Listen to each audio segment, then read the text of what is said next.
ಶ್ರೀ ಗುರುಭ್ಯೋ ನಮಃ ಪರಮಗುರುಭ್ಯೋ ನಮಃ ಶ್ರೀಮದಾನಂದತೀರ್ಥ ಭಗವತ್ಪಾದಾಚಾರ್ಯ ಗುರುಭ್ಯೋ ನಮಃ ನಾರಾಯಣಂ ಸುರಗುರುಂ ಜಗದೇಕನಾಥಂ ಭಕ್ತಪ್ರಿಯಂ सकललोकनमस्कृतं च त्रैगुण्यवर्जितमजं विभुमाद्यमीशं वन्दे भवग्नममरासुरसिद्धवन्द्यं नारायणाय परिपूर्णगुणार्णवाय विश्वोदयस्थितिलयो नियतिप्रदाय ज्ञानप्रदाय विबुधासुरसौख्यदुःखसत्कारणाय वितताय नमो नमस्ते। नारायणं नमस्कृत्य नरं चैव नरोत्तमं देवीं सरस्वतीं व्यासं ततो जयमुदीरयेत्। कृष्णद्वैपायनं व्यासं विद्धि नारायणं स्वयं कोह्यन्यः पुण्डरीकाक्षात् महाभारतकृद्भवेत्। महत्वात् भारवत्वाच्च महाभारतमुच्यते। निरुक्तमस्य यो वेद सर्वपापैः प्रमुच्यते। स्वयं नारायणो देवो ब्रह्मरुद्रेन्द्रपूर्वकैः अर्थितो व्यासतां प्राप्य केवलं तत्त्वनिर्णयम् चकार पंचमं वेदं महाभारतसंहितं। यो विप्रलम्ब विपरीतमतिप्रभूतान् वादान् निरस्य कृतवान् भुवि तत्त्ववादं सर्वेश्वरो हरिरिति प्रतिपादयन्तम् आनन्दतीर्थमुनिवर्यमहं नमामि। आनन्दतीर्थोपदिष्टो निधिर्नारायणाह्वयः प्रदर्शितो येन सम्यक् जयतीर्थं तमाश्रये। श्रीमतो राघवेन्द्रस्य नमामि पदपङ्कजे कामिताशेषकल्याणललना कल्पपादकौ आपादमौलिपर्यन्तं गुरूणामाकृतिं स्मरेत् तेन विघ्नाः प्रणश्यन्ति सिद्ध्यन्ति च मनोरथाः। श्रीगुरुभ्यो नमः। त्वत्तः श्रुतमिदं ब्रह्मं देवदानवरक्षसाम् अंशावतरणं सम्यक् गन्धर्वाप्सरसां तथा। स्वस्त्यस्तु सताम् अशेषसन्मङ्गलानि भवन्तु। श्लोकैकश्रवणपठनमात्रेण कथावत्कृश्च श्रोतॄणाम् निखिलकलिकतकल्मषापनूतनपटुतरे मोक्षाद्यखिलपुरुषार्थसाधनीभूते श्रीमन्महाभारते आदिपर्वणि यत्किञ्चित् पूर्वोक्तप्रमेयानुवादः। हरिः ओं हरिः ओं हरिः ओं। श्रीगुरुभ्यो नमः।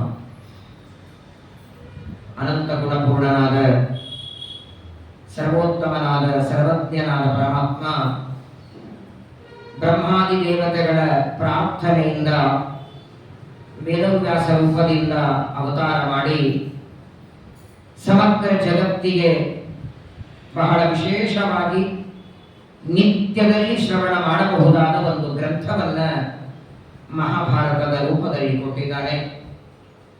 ವೇದವ್ಯಾಸ ದೇವರು ಮಾಡಿದ 18 ಪುರಾಣಗಳು, ಬ್ರಹ್ಮಸೂತ್ರಗಳು, ವೇದಗಳ ವಿಭಾಗ, ಆ ಎಲ್ಲ ಕಾರ್ಯಗಳಲ್ಲಿ ಅತೀ ಪ್ರಧಾನವಾದ ಕಾರ್ಯ ಮಹಾಭಾರತದ ರಚನೆ. ವಿಶೇಷವಾಗಿ ವೇದವ್ಯಾಸ ದೇವರು ಮಹಾಭಾರತವನ್ನು ಬರೆಯುವಾಗ ಅನೇಕ ವೇದಗಳನ್ನು ತಲೆಯಲ್ಲಿ ಇಟ್ಟುಕೊಂಡು ಆ ಎಲ್ಲ ವೇದಗಳಲ್ಲಿಯೂ ಬರದೇ ಇರುವ ಪರಮಾತ್ಮನ ವಾಯುದೇವರ ಮಹಿಮೆಯನ್ನ ಮಹಾಭಾರತದಲ್ಲಿ ನಿರೂಪಣೆಯನ್ನು ಮಾಡಿಕೊಡ್ತಾರೆ. ಕೇವಲ ಕೌರವ ಪಾಂಡವರ ಒಂದು ಯುದ್ಧದ ಕಥೆ, ಏನೋ ಕುರುಕ್ಷೇತ್ರದಲ್ಲಿ ಜಗಳಾಡಿ ಮುಗಿಸಿದರು ಅಂತ ಅಷ್ಟಕ್ಕೆ ಮಾತ್ರ ಮಹಾಭಾರತ ಸೀಮಿತವಾದದ್ದಲ್ಲ. ಅನೇಕ ಕಥೆಗಳು, ಉಪಕಥೆಗಳು, ಸಣ್ಣ ಸಣ್ಣ ಕಥೆಗಳು, ಮಾರ್ಮಿಕವಾದ ವಿಚಾರಗಳನ್ನೆಲ್ಲ ವೇದವ್ಯಾಸ ದೇವರು ತಿಳಿಸ್ತಾ ಇದ್ದಾರೆ. ವಿಶೇಷವಾಗಿ ಪರೀಕ್ಷಿತ ರಾಜರ ಮಗನಾದಂತಹ ಜನಮೇಜಯ ರಾಜ ಸರ್ಪಯಾಗವನ್ನ ಮಾಡುವುದಕ್ಕೆ ಕಾರಣ ಏನು, ವಿನಾಕಾರಣ ಏನೂ ಅಪರಾಧ ಮಾಡದೇ ಇರುವ ಹಾವುಗಳನ್ನೆಲ್ಲ ಯಾಕೆ ಸಂಹಾರ ಮಾಡಿದ ಅಂತ ಶೌನಕರು ಸೂತಾಚಾರ್ಯರಿಗೆ ಪ್ರಶ್ನೆಯನ್ನ ಕೇಳಿದ್ದಕ್ಕೆ ಆ ಪರೀಕ್ಷಾದ ಜನಮೇಜಯ ರಾಜನ ಕಥೆಯನ್ನ, ಸರ್ಪಯಾಗದ ವೃತ್ತಾಂತವನ್ನ ಕಳೆದ 3 ದಿನಗಳಿಂದ ಶ್ರವಣ ಮಾಡಿದ್ದೇವೆ. ಇನ್ನು ಅನೇಕ ವಿಚಾರಗಳು ಅಲ್ಲಿ ಹೇಳಬೇಕಾದದ್ದಿದೆ. ಆಸ್ತಿಕ ಪರ್ವ ಅಂತ ಕರೀತಾರೆ ಅದನ್ನು. ಜನಮೇಜಯ ಮಾಡುವ ಸರ್ಪಯಾಗವನ್ನ ನಿಲ್ಲಿಸೋದಕ್ಕಾಗಿ ಯಾವ ಆಸ್ತಿಕ ಋಷಿಗಳು ಬರ್ತಾರೆ, ಅವರು ಹುಟ್ಟಿದ್ದೇ ವಾಸುಕಿಯ ತಂಗಿಯ ಮಗನಾಗಿ. ವಾಸುಕಿ ಎಂಬ ಸರ್ಪ, ಅದರ ತಂಗಿ ಜರತ್ಕಾರು, ಅವರ ಮಗ ಈ ಆಸ್ತಿಕ. ಅವರು ಹುಟ್ಟಿದ್ದು ತಂದೆ ತಾಯಿಗಳು ವಿಶೇಷವಾಗಿ ತಪಸ್ಸು ಮಾಡಿ ಪಡೆದ ಮಗ ಅನ್ನೋದಕ್ಕಾಗಿಯೇ ಅವರ ಮಾತಿನಂತೆ ಜನಮೇಜಯ ರಾಜ ಸರ್ಪಯಾಗವನ್ನು ನಿಲ್ಲಿಸಿ, ಅದೇ ಸರ್ಪಯಾಗದ ಸಂದರ್ಭದಲ್ಲಿ ಅಲ್ಲಿ ಬಂದಂತಹ ಗುರುಗಳಾದ ವೈಶಂಪಾಯನರಿಗೆ ಅನೇಕ ಪ್ರಶ್ನೆಗಳನ್ನು ಮಾಡಿ ಉತ್ತರವನ್ನು ಪಡಿತಾನೆ. ಮಹಾಭಾರತದ ಉಪಕ್ರಮ ಶುರುವಾಗಿದೆ. ವಿಶೇಷವಾಗಿ 18 ಪರ್ವದ ಮಹಾಭಾರತದಲ್ಲಿ ಪ್ರಾರಂಭದಲ್ಲಿ ಬರೋದು ಆದಿಪರ್ವ. ಆದಿಪರ್ವದಲ್ಲಿ ಸಂಭವ ಪರ್ವ ಅಂತ, ತುಂಬಾ ಕಷ್ಟ. ಆದಿಪರ್ವದಲ್ಲಿ ಬೇರೆ ಏನು ವಿಚಾರ ಇಲ್ಲ, ಎಲ್ಲರೂ ಹುಟ್ಟಿ ಬಂದ ಕ್ರಮ ಇದೆ. ದ್ರೋಣಾಚಾರ್ಯರ ಜನ್ಮ ಹೇಗೆ, ಪಿತಾಮಹರಾದ ಭೀಷ್ಮರು ಹುಟ್ಟಿದ್ದು ಹೇಗೆ, ಪಾಂಡವರ ಜನ್ಮ ಹೇಗಾಯಿತು, ದುರ್ಯೋಧನಾದಿಗಳೆಲ್ಲ ಹುಟ್ಟಿದ್ದು ಹೇಗೆ, ಪ್ರತ್ಯೇಕವಾಗಿ ಒಬ್ಬೊಬ್ಬರು ಹುಟ್ಟಿದ ಕಥೆಯನ್ನೇ ಆದಿಪರ್ವದ ಮಹಾಭಾರತದಲ್ಲಿ ತಿಳಿಸ್ತಾರೆ. ನಿಮಗನಿಸ್ತದೆ ಇದರಿಂದ ನಮಗೆ ಲಾಭ, ಅವರೇನೋ ಹುಟ್ಟಿದ್ರು ಆಯಿತು. ಈಗ ನಾವೇ ಹುಟ್ಟಿದ ಕಥೆಯನ್ನು ಯಾರ ಮುಂದೆ ಹೇಳಿದ್ರೆ ಕೇಳ್ತಾರ? ಇಂಥ ಹಾಸ್ಪಿಟಲಲ್ಲಿ ಹುಟ್ಟಿದ್ವಿ, ನಾರ್ಮಲ್ ಡೆಲಿವರಿ ಆಯಿತು, ಸಿಸೇರಿಯನ್ ಆಯಿತು. ವಾಸ್ತವಿಕವಾಗಿ ಈ ಆದಿಪರ್ವದಲ್ಲಿ ವಾಸ್ತವಿಕವಾಗಿ ಪರಮಾತ್ಮನ ಕಥೆ ಇಲ್ಲ, ಆದರೆ ಈ ಎಲ್ಲ ಜ್ಞಾನಿಗಳ ಒಂದು ಹುಟ್ಟದ ಕಥೆ ಇದೆಯಲ್ಲ. ದ್ರೋಣಾಚಾರ್ಯರ ಜನ್ಮ, ಭರದ್ವಾಜ ಋಷಿಗಳ ಜನ್ಮ, ಪಿತಾಮಹರಾದ ಭೀಷ್ಮರ ಜನ್ಮ, ಅವರೆಲ್ಲರ ಹುಟ್ಟುವ ಕಥೆ ಕೇಳುವಾಗ ಅದರ ಹಿಂದೆ ದೇವರ ಅನುಗ್ರಹದ ಕಥೆ ನೆನಪಾಗುತ್ತೆ. ಈ ದ್ರೋಣಾಚಾರ್ಯರ ಜನ್ಮ, ಭರದ್ವಾಜ ಋಷಿಗಳು, ತಾಯಿಯ ಗರ್ಭದಿಂದಲೇ ಸಂತಾನ ಬರಬೇಕು ಅಂತ ನಿಯಮ ಇಲ್ಲ. ದೇವರು ಸಂಕಲ್ಪ ಮಾಡಿದ ಅಂದ್ರೆ ಎಲ್ಲಿಯಾದರೂ ಸಂತಾನ ಆಗತ್ತೆ. ಅದನ್ನೇ ಮಹಾಭಾರತದ ಆದಿಪರ್ವ. ಶ್ರೀಮದ್ ಆನಂದ ತೀರ್ಥ ಭಗವತ್ಪಾದಾಚಾರ್ಯರು ಮಹಾಭಾರತ ತಾತ್ಪರ್ಯ ನಿರ್ಣಯ ಅಂತ ಒಂದು ಗ್ರಂಥ ಬರೆದಿದ್ದಾರೆ. ಸರ್ವಮೂಲದಲ್ಲಿ ಸುಮಾರು 5,000 ಶ್ಲೋಕಗಳು, 32 ಅಧ್ಯಾಯ ಇದೆ. ನೋಡಿ, ತಾತ್ಪರ್ಯ ನಿರ್ಣಯದಲ್ಲಿ ಪ್ರಾರಂಭದ 3 ಅಧ್ಯಾಯ 1, 2, 3 ಸರ್ವಶಾಸ್ತ್ರ ನಿರ್ಣಯ, ಸುವಾಕ್ಯ ಉದ್ಧಾರ, ಅಲ್ಲಿ ಯಾವ ನಿರ್ಣಯ ಇಲ್ಲ. ಸರ್ವಶಾಸ್ತ್ರ ನಿರ್ಣಯ ಅಂತ ಮೊದಲಿನ 3 ಅಧ್ಯಾಯಗಳನ್ನು ಆಚಾರ್ಯರು ಮಾಡಿ, 4ನೇ ಅಧ್ಯಾಯದಿಂದ 9ನೇ ಅಧ್ಯಾಯದವರೆಗೆ ರಾಮಾಯಣದ ನಿರ್ಣಯ ಇದೆ. 10ನೇ ಅಧ್ಯಾಯದಲ್ಲಿ ವೇದವ್ಯಾಸ ದೇವರು ಅವತಾರ ಮಾಡಿದ ನಿರ್ಣಯ, ವ್ಯಾಸಾವತಾರದ ನಿರ್ಣಯ. 11ನೇ ಅಧ್ಯಾಯದಿಂದ 32ನೇ ಅಧ್ಯಾಯದವರೆಗೆ ಮಹಾಭಾರತ ನಿರ್ಣಯ. ಅದರಲ್ಲಿಯೂ 11ನೇ ಅಧ್ಯಾಯ ಒಂದು ಮಹಾಭಾರತ ಅಪ್ಪ ನಿರ್ಣಯದಲ್ಲಿ ಕೇಳಲೇಬೇಕಾದ ಅಧ್ಯಾಯ. ಗೊಂದಲ ಆಗುತ್ತೆ. ಈಗಾಗಲೇ ನೀವು ಕೂತವರು ಅನೇಕ ಬಾರಿ ಭಾಗವತ ಕೇಳಿರಿ. ಈ ಕಥೆಗಳೆಲ್ಲ ಭಾಗವತದಲ್ಲಿ ಕೇಳಿರ್ತೀರಾ ನೀವು. ಆಶ್ಚರ್ಯ ಅಂದ್ರೆ ಇಲ್ಲಿ ಹೇಳುವ ರಾಜರ ಕಥೆಗಳು ಭಾಗವತನೂ ಹೇಳುತ್ತದೆ, ಇದೇ ಮಹಾಭಾರತದ ಇನ್ನೊಂದು ಭಾಗ ಹರಿವಂಶನೂ ಹೇಳುತ್ತದೆ. ಹೆಸರುಗಳು ವ್ಯತ್ಯಾಸ, ತಂದೆ ತಾಯಿಗಳು ವ್ಯತ್ಯಾಸ ಬರ್ತದೆ. ಇದೇ ಯಯಾತಿ ರಾಜನ ಕಥೆ, ಇದೇ ನಹುಷನ ಕಥೆ ಭಾಗವತದಲ್ಲಿ ಒಂದು ರೀತಿ ಬರ್ತದೆ, ಇಲ್ಲಿ ಒಂದು ರೀತಿ. ಏನಿದು ಬರೆದದ್ದು ಒಬ್ಬರೇ ವ್ಯಾಸರಲ್ವೇ? ಮಹಾಭಾರತ ಬರೆದದ್ದು ವೇದವ್ಯಾಸರೇ, ಭಾಗವತ ಬರೆದದ್ದು ವ್ಯಾಸರೇ. ಅಂದ ಮೇಲೆ ಈ ಯಾಕೆ ವ್ಯತ್ಯಾಸ ಅನ್ನೋದಕ್ಕೆ ಆಚಾರ್ಯರು ಅಲ್ಲಿ ಕಾರಣ ಕೊಡ್ತಾರೆ. ಹಾಗಾಗಿ ಶ್ರೀಮದಾಚಾರ್ಯರ ತಾತ್ಪರ್ಯ ನಿರ್ಣಯ ಇಟ್ಟುಕೊಂಡು ಮಹಾಭಾರತದ ಶ್ರವಣವನ್ನ ಮಾಡಬೇಕು. ಪರೀಕ್ಷಿತ ರಾಜರ ಮಗನಾದ ಮಹಾಜ್ಞಾನಿಯಾದ ತಪೋಮೂರ್ತಿಯಾದ ಎಲ್ಲ ಶಾಸ್ತ್ರಗಳ ಅಧ್ಯಯನ ಮಾಡಿದಂತಹ ಜನಮೇಜಯ ರಾಜ ಸರ್ಪಯಾಗವನ್ನ ನಿಲ್ಲಿಸಿ ಗುರುಗಳಾದ ವೈಶಂಪಾಯನರಿಗೆ ಪ್ರಶ್ನೆ ಕೇಳುತ್ತಾನೆ. ತ್ವತ್ತಃ ಶ್ರುತಮಿದಂ ಬ್ರಹ್ಮನ್ ದೇವದಾನವ ರಕ್ಷಸಾಂ ಅಂಶಾವತರಣಂ ಸಮ್ಯಕ್ ಗಂಧರ್ವಾಪ್ಸರಸಾಂ ತಥಾ ಇಮಂ ತು ಭೂಯಃ ಇಚ್ಛಾಮಿ ಕುರುಣಾಂ ವಂಶಮಾದಿತಃ ಕಥ್ಯಮಾನಂ ತ್ವಯಾ ವಿಪ್ರರಶಿರ್ಗಣ ಸಂವಿಧೌ.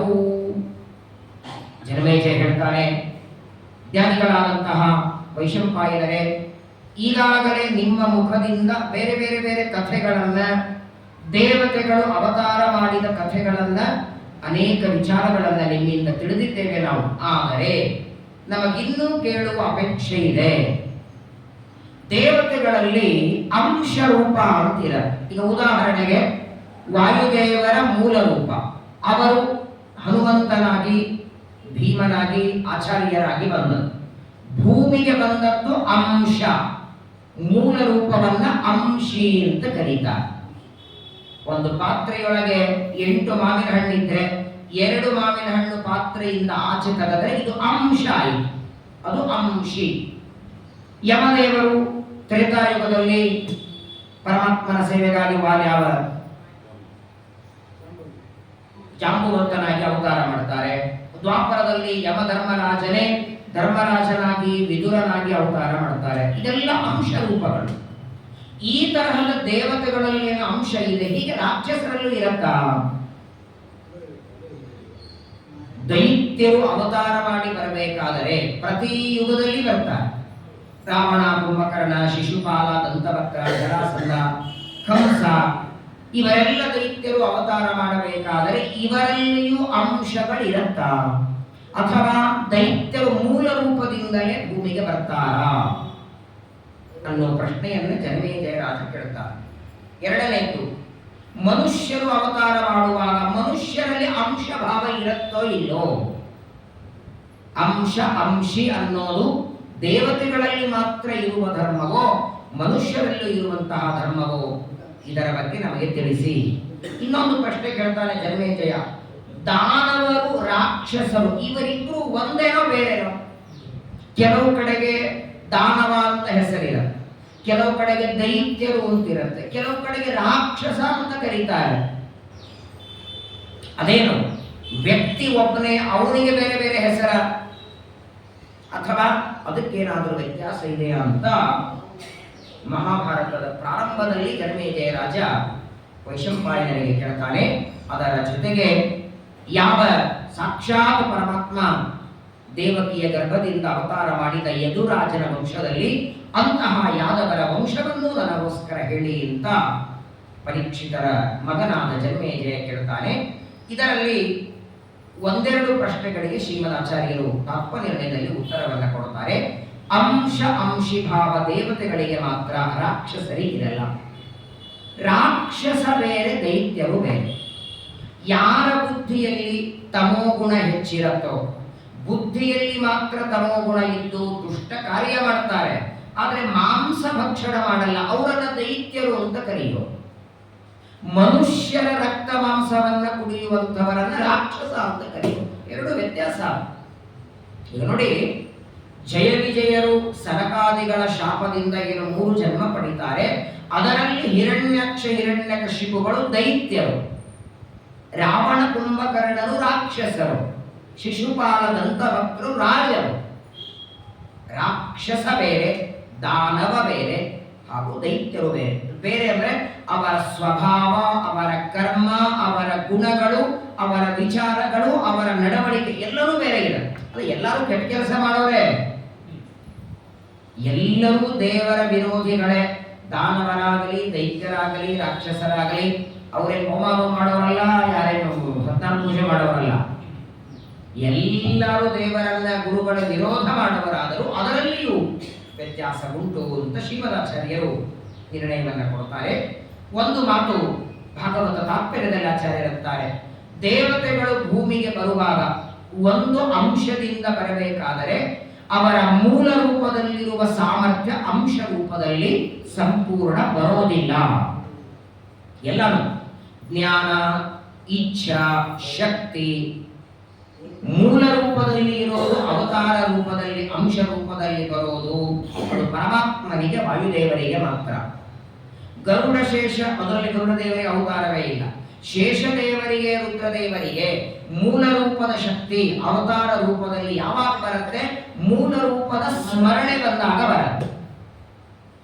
ಯಾವಾಗ ಮೂಲ ರೂಪದ ನೆನಪಾಗತ್ತೋ ಆಗ ಅವರಿಗೆ ಶಕ್ತಿ ಇಮ್ಮಡಿಯಾಗತ್ತೆ. ಇಲ್ಲ ಅಂದ್ರೆ ಅವರಿಗೂ ಅವತಾರ. ಯಾಕೆ ಅಂದ್ರೆ ನೋಡಿ, ದೇವತೆಗಳು ಮನುಷ್ಯರಾಗಿ ಭೂಮಿಗೆ ಬಂದಾಗ ಮೊದಲನೇದ್ದು ಮನುಷ್ಯರ ಅನ್ನ, ಎರಡನೇದ್ದು ಇಲ್ಲಿಯ ಪರಿಸರ, ಮೂರನೇದ್ದು ಇಲ್ಲಿಯ ವಾತಾವರಣ. ಎಲ್ಲದಕ್ಕೂ ದೊಡ್ಡದು ಅಂದ್ರೆ ಅಸುರರ ಒಂದು ಉಪಟಳ. ಹಾಗಾಗಿ ಬೇರೆ ಏನು ಶಿಕ್ಷೆ ಬೇಡ, ದೇವತೆಗಳಿಗೆ ಭೂಮಿಗೆ ಹೋಗ್ರಿ ಅಂದ್ರೆ ಸಾಕು. ಯಾವಾಗಾದ್ರೂ ಬ್ರಹ್ಮದೇವರು ಪರಮಾತ್ಮನಿ ಭೂಮಿಗೆ ಹೋಗು ಅಂದ್ರೆ ಸಾಕು, ಅದನ್ನು ಬಿಟ್ಟು ಇನ್ನೇನಾದ್ರೂ ಹೇಳಿ ಮಾಡ್ತೀವಿ ಅಂತಾರೆ ದೇವತೆಗಳು. ಭೂಮಿಗೆ ಮಾತ್ರ ಬರೋದು ಬೇಡ ಅಂತಾರೆ. ಆ ಶುಕಾಚಾರ್ಯ ವೈಶಂಪಾಯನರು ಜನಮೇಜಯನಿಗೆ ಮೊದಲು ದೇವತೆಗಳು ಹೇಗೆ ಅಂಶ ರೂಪದಿಂದ ಬರ್ತಾರೆ ಅನ್ನೋದನ್ನು ವಿವರಣೆ ಮಾಡ್ತಾ, ಧರ್ಮ ಕಾಮಾರ್ಥ ಸಹಿತಂ ರಾಜರ್ಷೀಣಾಂ ಪ್ರಕೀರ್ತಿತಂ ಪವಿತ್ರಂ ಕೀರ್ತ್ಯಮಾನಂ ಮೇ ನಿಬೋಧೇದಂ ಮನೀಷಿಣಾಂ. ನೋಡು ಜನಮೇಜಯ, ನೀನು ಮಾಡಿದ ಪ್ರಶ್ನೆ ಬಹಳ ಒಳ್ಳೆಯದು ಮಾಡಿದ್ದಿ. ಸಾಮಾನ್ಯವಾಗಿ ಕೆಲವರಿಗೆ ಅನಿಸ್ತದೆ, ಏನಿದು ಪೂರ್ವರಾಜನ ಕಥೆ, ಯಯಾತಿಯ ಕಥೆ, ನಮಗೇನು ಲಾಭ ಇದೆ? ನಮ್ಮನ್ನ ಸಂಸಾರದಿಂದ ಬಿಡುಗಡೆ ಮಾಡೋದು ದೇವರು, ನಾವೆಲ್ಲರೂ ಸಂಸಾರದಿಂದ ಬಿಡುಗಡೆ ಹೊಂದಬೇಕಾಗಿದೆ. ಹಾಗಾದ್ರೆ ಯಾರು ನಮ್ಮನ್ನು ಬಿಡುಗಡೆ ಮಾಡುತ್ತಾರೆ ಅವನ ಕಥೆ ಕೇಳಿದ್ರೆ ಸಾಕು. ಈ ಯಯಾತಿ ರಾಜ, ಈ ನಹುಷ ರಾಜ, ಈ ಚಕ್ರವರ್ತಿ, ಇವರೆಲ್ಲರ ಕಥೆಯಿಂದ ಏನು ಲಾಭ ಅಂತ ಮೇಲ್ನೋಟಕ್ಕೆ ಅನಿಸ್ತದೆ. ಆದರೆ ಇವರೆಲ್ಲರ ಕಥೆನೂ ದೇವರ ಕಥೆಗೆ ಸಂಬಂಧಪಟ್ಟದ್ದು. ಈ ಮಾತು ಬರಿಬೇಡಿ. ಜನಮೇಜಯನಿಗೆ ವೈಶಂಪಾಯನರು ಹೇಳ್ತಾರೆ, ಯಾವುದೇ ಋಷಿಗಳ ಬಗ್ಗೆ, ಯಾವುದೇ ದೇವತೆಗಳ ಬಗ್ಗೆ ಅಥವಾ ಯಾರೇ ಹುಟ್ಟಿದ್ದು ಕಥೆ ಅದನ್ನ ಕೇಳಿದ್ರೆ ಏನು ಸಿಗತ್ತೆ ನೋಡಿ. ಮೊದಲನೇದು ಧನ್ಯಂ ಯಶಸ್ಯಂ ಆಯುಷ್ಯಂ ಕೀರ್ತಯಿಷ್ಯಾಮಿ ತೇನಗ ತೇಜೋ ವಿರುದಿತಾ ಸರ್ವೇ ಮಹರ್ಷಿ ಸಮತೇಜಸಃ. ಇದೆಲ್ಲ ನಮ್ಮನ್ನು ಸೇರಿಸಿಕೊಂಡೇ ಹೇಳಿ. ಜ್ಞಾನಿಗಳು ಅವತಾರ ಮಾಡಿದ ಕಥೆ, ದೊಡ್ಡವರು ಹುಟ್ಟಿದ ಕಥೆ, ಅದು ಕೂಡ ನಮಗೆ ಆಯುಷ್ಯವನ್ನ, ಆರೋಗ್ಯವನ್ನ ತಂದು ಕೊಡುತ್ತದೆ. ಏನ್ ಲಾಭ ಇದೆ? ದೇವರ ಕಥೆ ಮಾತ್ರ ಹೇಳಿ ಅಲ್ಲ. ಸುಮಧ್ವಿಜಯದಲ್ಲಿ ಹೇಳ್ತಾರೆ, ಮಧ್ವಾಚಾರ್ಯರು ಇಲ್ಲಿಂದ ಇಲ್ಲಿ ಬಂದು ಇಷ್ಟೇ ಚಿಂತನೆ ಮಾಡಿ ಮೋಕ್ಷ ಆಗತ್ತಂತ ಇಲ್ಲಿ ಕೂತ್ಕೊಂಡಿದ್ರು. ಮಧ್ವಾಚಾರ್ಯರು ಕೆಂಪು ಶಾಟಿ ಉಟ್ಕೊಂಡಿದ್ರು, ತೀರ್ಥ ಕೊಟ್ರು. ಗಮನಾಸನ ಸಂಕತಾದಿ ಲೀಲಾ ಸ್ಮೃತಿ ಮಾತ್ರೇಣ ಭವಾಪವರ್ಗದಾತ್ರೀ ಕಥಮಪ್ಯಮರಾ ಪ್ರಪಂಚಲೇಯು ನನು ಮಧ್ವಸ್ಯ ನ ಮಾದೃಶೋಲ್ಪಬೋಧ.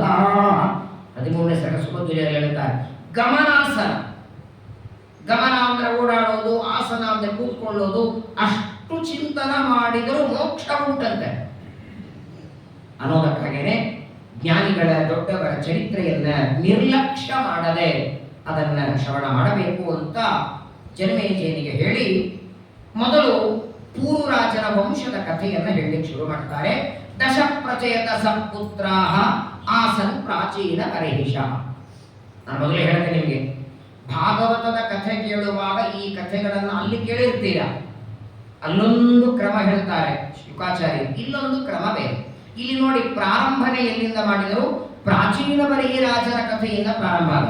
ಭಾಗವತದಲ್ಲಿ ಬ್ರಹ್ಮದೇವರ ಮಗ ಸ್ವಯಂಭೂಮನಿಗೆ ಆಕೂತಿ, ದೇವಹೂತಿ, ಪ್ರಸೂತಿ, ಪ್ರಿಯವ್ರತ, ಉತ್ತಾನಪಾದ ಅಂತ ಗಂಡು ಮಕ್ಕಳು. ಉತ್ತಾನಪಾದನಿಗೆ ಧ್ರುವರಾಜರು, ಪ್ರಿಯವ್ರತ ರಾಜನ ವಂಶ. ಅಲ್ಲಿ ಬರ್ತಾನೆ ಪ್ರಾಚೀನ ಬರಿಹಿ. ಅದನ್ನು ಶುಕಾಚಾರ್ಯ ಹೇಳಿ. ಇಲ್ಲಿ ನೋಡಿ, ಪ್ರಾಚೀನ ಬರಿಹಿ ಅಂತ ರಾಜ ಪೂರ್ವ ದಿಕ್ಕಿಗೆ ದರ್ಭೆಗಳನ್ನು ಹಾಸಿ ಯಜ್ಞ ಮಾಡುತ್ತಿದ್ದ. ಕೇವಲ ಯಜ್ಞ ಮಾಡೋ ಬ್ರಾಹ್ಮಣ. ಬರಿಹಿ ಅಂತ ದರ್ಭೆಗಳು. ಅವನದೇನಂದ್ರೆ, ಇಲ್ಲಿ ಒಂದು ಯಜ್ಞ ಮುಗಿದ್ರೆ ಪಕ್ಕದಲ್ಲಿ ಇನ್ನೊಂದು ಕುಂಡ ಹಾಕಬೇಕು. ಪೂರ್ಣಾಹುತಿ ಆದರೆ ಮತ್ತೊಂದು ಯಜ್ಞ. ಬೇರೆ ಬೇರೆ ಪಶುಗಳನ್ನೆಲ್ಲ ಸಂಹಾರ ಮಾಡಿ ಆಹುತಿ ಕೊಡುತ್ತಿದ್ದ. ಒಂದು ದಿನ ಒಂದು ನಾರದರಂತಾರೆ, ಕೇವಲ ಯಜ್ಞ ಮಾಡಬೇಡ ಅಂದ್ರು, ಕರ್ಮ ಬೇಕು. ಆ ಕರ್ಮ ಜ್ಞಾನದ ಜೊತೆಗೆ ಸೇರಿದಾಗ ಪರಮಾತ್ಮನಿಗೆ ಪ್ರೀತಿಯಾಗತ್ತೆ. ಕೇವಲ ಕರ್ಮದಿಂದ ಮೋಕ್ಷ ಇಲ್ಲ. ಕೇವಲ ಪ್ರಾಣಿಗಳನ್ನ ಕೊಂದು ನೀನು ಯಜ್ಞ ಮಾಡ್ತಿದ್ಯಲ್ಲ, ನೀನು ಕೊಡುವ ಆಹುತಿ ಯಾರಿಗೆ ಸಮರ್ಪಣೆ ಆಗತ್ತೆ? ಯಾರು ತಗೊಳ್ತಾರೆ? ನಾರದರು ಬಂದು ಕೇಳಿದ್ರೆ ಗೊತ್ತಾಗಲಿಲ್ಲ ಪ್ರಾಚೀನ ಬರಿಹಿಗೆ. ಒಂದು ದಿನ ಅವರನ್ನ ಕೂಡಿಸ್ಕೊಂಡು ಉಪದೇಶ ಮಾಡ್ತಾರೆ. ಮುಂದೆ ಪ್ರಾಚೀನ ಬರಿಹಿರಾಜನಿಗೆ 10 ಜನ ಗಂಡು ಮಕ್ಕಳಾಗ್ತಾರೆ. 10 ಜನರಿಗೆ ಒಂದೇ ಹೆಸರಿಡ್ತಾನೆ, ಪ್ರಾಚೇತಸರು ಅಂತ. ಮಕ್ಕಳಿಗೆ ಹೇಳ್ತಾನೆ ಪ್ರಾಚೀನ ಬರಿಹಿ, ನನ್ನಂತ ಕೇವಲ ಕರ್ಮ ಮಾಡಬೇಡಿ. ಜ್ಞಾನ ಇಲ್ಲದೆ ಕೇವಲ ಕರ್ಮ ಮಾಡಿ ಮಾಡಿ ನಾನು ಆಯುಷ್ಯವನ್ನು ವ್ಯರ್ಥ ಮಾಡಿಕೊಂಡೆ. ನೀವು ಜ್ಞಾನ ಸಂಪಾದನೆ ಮಾಡಬೇಕು, ತಪಸ್ಸಿಗಾಗಿ ಅರಣ್ಯಕ್ಕೆ ಹೋಗಿ ಅಂತ ಪ್ರಾಚೀನ ಬರಿಹಿ ಕಳಿಸ್ತಾನೆ.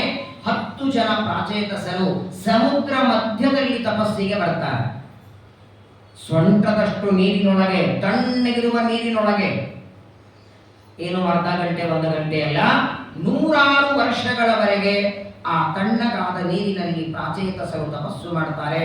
ಪರಮಾತ್ಮ ಪ್ರತ್ಯಕ್ಷನಾಗಿ ಬಂದ, ಏನ್ ಬೇಕು ವರ ಬೇಡಿಕೋ ಅಂದ್ರೆ ಪ್ರಾಚೇತಸರಂತಾರೆ, ಸಮಗ್ರ ಜಗತ್ತು ತುಂಬುವಷ್ಟು ನಮಗೆ ಸಂತಾನ ಆಗಬೇಕು, ನಮ್ಮ ವಂಶ ಮುಂದೆ ಬರಿಬೇಕು, ಎಲ್ಲ ಕಡೆಗೆ ನಮ್ಮ ಮಕ್ಕಳು ಮರಿಮಕ್ಕಳು ಇರಬೇಕು, ಆ ವರ ಕೊಡಿ ಎಂದಾಗ ತಥಾಸ್ತು ಅಂತ ಕೊಡ್ತಾರೆ. ಮುಂದೆ ವಿವಾಹ ಮಾಡಿಕೊಡ್ತಾನೆ.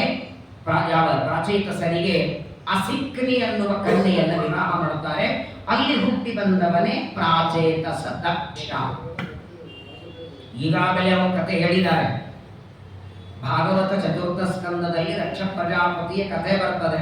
ರುದ್ರದೇವರನ್ನು ಅವಮಾನ ಮಾಡಿದ್ದಕ್ಕೆ ಯಾವನ ರುಂಡ ಕತ್ತರಿಸಿ ಅಗ್ನಿಕುಂಡದಲ್ಲಿ ಹಾಕಿದರೋ ಅವನೇ 2ನೇ ಬಾರಿ ಮತ್ತೆ ಹುಟ್ಟಿ ಬಂದ ಅಂತ ಆಚಾರ್ಯರು. ದಕ್ಷ ಪ್ರಜಾಪತಿ ಪ್ರಾಚೀನ ಬರಿಹಿರಾಜನ 10 ಜನ ಮಕ್ಕಳಾದ ಪ್ರಾಚೇತಸರ ಮಗನಾಗಿ ಹುಟ್ಟಿ ಬರ್ತಾನೆ. ಅವನಿಗೆ ಪ್ರಾಚೇತಸ ದಕ್ಷ ಅಂತ ಕರೀತಾರೆ. ಅವನು ವಿವಾಹ ಮಾಡಿಕೊಳ್ತಾನೆ. 10,000 ಜನ ಗಂಡು ಮಕ್ಕಳಾಗ್ತಾರೆ.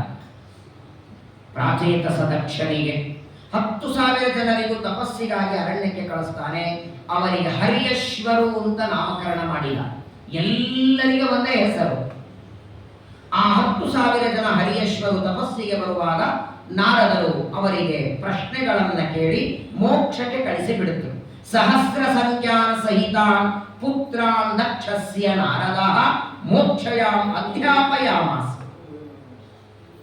ಸಾಂಖ್ಯ ತತ್ವವನ್ನ, ದಿವ್ಯವಾದ ಮೋಕ್ಷಕ್ಕೆ ಉಪಯುಕ್ತವಾದ ಜ್ಞಾನವನ್ನ 10,000 ಜನರಿಗೆ ಉಪದೇಶ ಮಾಡಿ ಕಳಿಸಿ ಬಿಡುತ್ತಾರೆ. ಮತ್ತೆ 1000 ಜನ ಮಕ್ಕಳನ್ನ ಪ್ರಾಚೇತಸ ದಕ್ಷ ಪಡಿತಾನೆ.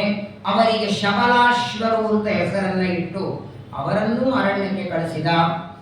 ಅದೇ ಪ್ರಶ್ನೆಗಳನ್ನ ನಾರದರು ಕೇಳಿ ಅವರಿಗೂ ಮೋಕ್ಷ ಮಾರ್ಗ ತೋರಿಸಿದ್ದಾರೆ. 11,000 ಜನ ಮಕ್ಕಳು ಯಾವಾಗ ಉದ್ಧಾರ ಮಾರ್ಗ ಹಿಡಿದರೋ ಆಗ ಪ್ರಾಚೇತಸ ದಕ್ಷ ಅಂತಾನೆ, ಇನ್ಮೇಲೆ ಗಂಡು ಸಂತಾನ ಬೇಡ, ಹೆಣ್ಣು ಸಂತಾನ ಪಡೆಯೋಣ ಅಂತ 60 ಜನರನ್ನ ಮಕ್ಕಳಾಗಿ ಪಡಿತಾರೆ. 60 ಜನ ಹೆಣ್ಣು ಮಕ್ಕಳಾದರೆ ದದೌಸ ದಶಧರ್ಮಾಯ ಕಶ್ಯಪಾಯ 13 ಕಾಲಸ್ಯ ನಯನೇ ಯುಕ್ತಾಃ 27 ಚಂದವೇ 13 ಪತ್ನೀನಾಂ ಯಾತು ದಾಕ್ಷಾಯಣೀ ವರ. 60 ಜನರು ಪ್ರಾಚೇತಸ ದಕ್ಷನಿಗೆ ಮಕ್ಕಳು, ಆದರೆ ಅಳೆಯಂದ್ರ ಮಾತ್ರ 6 ಜನ. 60 ಜನರಲ್ಲಿ 13 ಜನರನ್ನ ಸಾಕ್ಷಾತ್ ಪರಮಾತ್ಮನ ಬ್ರಹ್ಮದೇವರ ಮಕ್ಕಳಾದ ಕಶ್ಯಪರಿಗೆ ಕೊಡುತ್ತಾರೆ. 10 ಜನರನ್ನ ಯಮಧರ್ಮನಿಗೆ, 13 ಜನರನ್ನ ಕಶ್ಯಪರಿಗೆ, 27 ಅಶ್ವಿನಿ ಮೊದಲಾದ ನಕ್ಷತ್ರಗಳನ್ನ ಚಂದ್ರನಿಗೆ, ಆನಂತರ ಭೂತ, ಅಂಗಿರ, ಕೃಷ್ಣ ಅನ್ನೋರಿಗೆ ಇದ್ದಿದ್ರು, ಮತ್ತೆ 3 ಜನರನ್ನ ಕಶ್ಯಪರಿಗೆ, ಹೀಗೆ ವಿಭಾಗ ಮಾಡಿ ಕೊಡ್ತಾನೆ. ಈ ಪ್ರಾಚೇತಸ ದಕ್ಷನ ಏನು 60 ಜನ ಹೆಣ್ಣು ಮಕ್ಕಳಿದ್ದಾರೆ, ಅದರಲ್ಲಿ ಸಮಗ್ರ ಜಗತ್ತು ತುಂಬುವಷ್ಟು ಸಂತಾನವಾದದ್ದು ಕಶ್ಯಪರಿಗೆ. ಎಲ್ಲ ಸಂತಾನ ಕಶ್ಯಪರದೆ. ದೇವತೆಗಳು, ದಾನವರು, ಹಾವುಗಳು, ಗಿಡಗಳು, ಮರಗಳು, ಯಕ್ಷ, ಪಿಶಾಚ, ಗಂಧರ್ವ, ಕಿನ್ನರವ, ಏನೇನು ಪ್ರಪಂಚದಲ್ಲಿ ಉಂಟೋ ಅದೆಲ್ಲವೂ ಕಶ್ಯಪರ ಸಂತಾನ. ಆ ಕಶ್ಯಪರ ಗೋತ್ರವೇ ಮುಂದುವರೆದು ಬರ್ತದೆ. ಹೀಗೆ ಆ ಪ್ರಾಚೇತಸ ದಕ್ಷನ ಕಥೆಯನ್ನ ವೈಶಂಪಾಯನರು ನಿರೂಪಣೆಯನ್ನ ಮಾಡ್ತಾ ಮುಂದೆ ವೇನಂ ದ್ರಷ್ಟುಂ ನರಿಷ್ಯಂತಂ ನಾಭಾಗಂ ಇಕ್ಷ್ವಾಕುಮೇವಚ, ಇದೇ ವಂಶದಲ್ಲಿ ಮುಂದೆ ಅನೇಕ ಜನರು ರಾಜರೆಲ್ಲ ಬರ್ತಾರೆ. ಈ ರಾಜರ ಕಥೆಯನ್ನ ಹೇಳುವ ಸಂದರ್ಭದಲ್ಲೇನೆ ಮಧ್ಯದಲ್ಲಿ ಪುರೂರವನ ಕಥೆಯನ್ನ ಶುಕಾವ ಹೇಳ್ತಾರೆ. ನೋಡಿ ಎಷ್ಟು ವ್ಯತ್ಯಾಸ ಇದೆ. ಭಾಗವತದಲ್ಲಿ 2 ಭಾಗ ಮಾಡಿದ್ದಾರೆ, ಒಂದು ಸೂರ್ಯವಂಶ, ಒಂದು ಚಂದ್ರವಂಶ. ಇವರೆಲ್ಲರ ಕಥೆ ಸೂರ್ಯವಂಶದಲ್ಲಿ, ಇನ್ನು ಮುಂದೆ ಹೇಳೋದು ಕಥೆ ಚಂದ್ರವಂಶದಲ್ಲಿ. ಆದರೆ ಇಲ್ಲಿ ವಿಭಾಗ ಮಾಡಲಿಲ್ಲ ವೈಶಂಪಾಯನರು. ಪರೀಕ್ಷಿತನಿಗೆ 2 ಭಾಗ ಮಾಡಿ ತಿಳಿಸ್ತಾರೆ. ಅದಕ್ಕಾಗಿ ಹೇಳಿದ್ನಲ್ಲ, ಶ್ರೀಮನ್ ಮಹಾಭಾರತ ಅಂದ್ರೆ ಹಾಲು ಇದ್ದ ಹಾಗೆ, ಅದನ್ನ ಕಾಯಿಸಿ ಹೆಪ್ಪು ಹಾಕಿ ಬೆಣ್ಣೆ ತೆಗೆದು ಕಡದಾದ ತುಪ್ಪದಂತೆ ಹೊರಗೆ ಸಿಕ್ಕದ್ದು ಭಾಗವತ. ಭಾಗವತ ಕೇಳಿದ ಮೇಲೆ ಮಹಾಭಾರತ ಕಥೆ ಗೊಂದಲಾಗಿ ಬಿಡುತ್ತದೆ. ಶ್ರೀಮದಾಚಾರ್ಯರು ಭಾಗವತ ತಾತ್ಪರ್ಯದಲ್ಲಿ ಇದಕ್ಕೆ ವ್ಯವಸ್ಥೆಯನ್ನು ಮಾಡಿಕೊಡ್ತಾರೆ. ಮುಂದೆ ಯಾವಾಗ ಈ 9ನೇ ಸ್ಕಂದ ಭಾಗವತದಲ್ಲೇನು ಚಂದ್ರವಂಶದ ಕಥೆ ಬರುತ್ತಲ್ಲ, ಅದನ್ನ ವೈಶಂಪಾಯನರು ಹೇಳ್ತಾ ಹೊರಡುತ್ತಾರೆ. ಇದೇ ವಂಶದಲ್ಲಿ ವೃಷದ್ರ, ನಾಭಾಗ, ಕವಿ, ನರಿಷ್ಯಂತ, ಇಕ್ಷ್ವಾಕು, ಇದು ನೋಡಿದ್ರೆ ಸೂರ್ಯವಂಶದ ಕಥೆ. ಇವರೆಲ್ಲ ರಾಜರು ಬರ್ತಾರೆ. ಇದೇ ವಂಶದಲ್ಲೇನೆ ನಹುಷ ರಾಜ ಬರ್ತಾನೆ. ನಹುಷನ ಕಥೆ 2 ತರ ಬರ್ತದೆ. ಮಹಾಭಾರತದಲ್ಲಿ ಕಥೆ ಬೇರೆ ಇದೆ, ಭಾಗವತದಲ್ಲಿ ಕಥೆ ಇದೆ. ನೋಡಿ, ನಹುಷನಿಗೆ ತಾತ್ಕಾಲಿಕವಾಗಿ ಸ್ವರ್ಗದಲ್ಲಿ ಕೂರಿಸಿದ್ರು. ಯಾವಾಗ? ಇಂದ್ರದೇವರು 2ನೇ ಬಾರಿ, ಮೊದಲನೇದು ವಿಶ್ವರೂಪಾಚಾರ್ಯರನ್ನ ಇಂದ್ರ ಕೊಂದಾಗ ಬ್ರಹ್ಮಹತ್ಯೆ ಬಂತು. ಆ ಬ್ರಹ್ಮಹತ್ಯೆಯನ್ನ ಬ್ರಹ್ಮದೇವರು 4 ಭಾಗ ಮಾಡಿ ವಿಭಾಗ ಮಾಡುತ್ತಾರೆ. 2ನೇ ಬಾರಿ ವೃತ್ರಾಸುರ ಹುಟ್ಟಿದಾಗ ಅವರನ್ನೇನು ಇಂದ್ರ ಕೊಲ್ತಾನೆ. 2ನೇ ಬಾರಿ ಇಂದ್ರನಿಗೆ ಬ್ರಹ್ಮಹತ್ಯೆ ಬಂದಾಗ ಆ ಬ್ರಹ್ಮಹತ್ಯೆಯನ್ನ ಪರಿಹಾರ ಮಾಡಿಕೊಳ್ಳಲಿಕ್ಕೆ ಮಾನಸ ಸರೋವರಕ್ಕೆ ಹೋಗ್ತಾನೆ ಇಂದ್ರ ತಪಸ್ಸು ಮಾಡಲಿಕ್ಕೆ. ಇಂದ್ರದೇವರು ಮಾನಸ ಸರೋವರಕ್ಕೆ ಹೋದಾಗ ಆಗ ಇಂದ್ರನ ಪದವಿ ಖಾಲಿ ಇರ್ತದೆ. ಆಚಾರ್ಯರು ಹೇಳ್ತಾರೆ, ದೇವತೆಗಳಲ್ಲಿ ಒಂದು ನಿಯಮ ಏನಂದ್ರೆ, ಯಾವುದೇ ದೇವತೆಯ ಪದವಿ ಖಾಲಿ ಇದ್ರೆ ಇನ್ಯಾರೋ ಬಂದು ಅಲ್ಲಿ ಕೂಡೋ ಹಾಗಿಲ್ಲ. ತಾತ್ಕಾಲಿಕವಾಗಿ ಯಾರು ಕೂತ್ಕೊಳ್ಳೋ ಹಾಗಿಲ್ಲ. ಆ ಪದವಿಗಾಗಿ ತಪಸ್ಸು ಮಾಡಿದವರು, ಅದಕ್ಕಾಗಿ ಪುಣ್ಯ ಸಂಪಾದನೆ ಮಾಡದವರು ಯಾರಾದರಿದ್ರೆ ಅವರನ್ನ ತಾತ್ಕಾಲಿಕ ಕೂಡಿಸ್ತಾರೆ.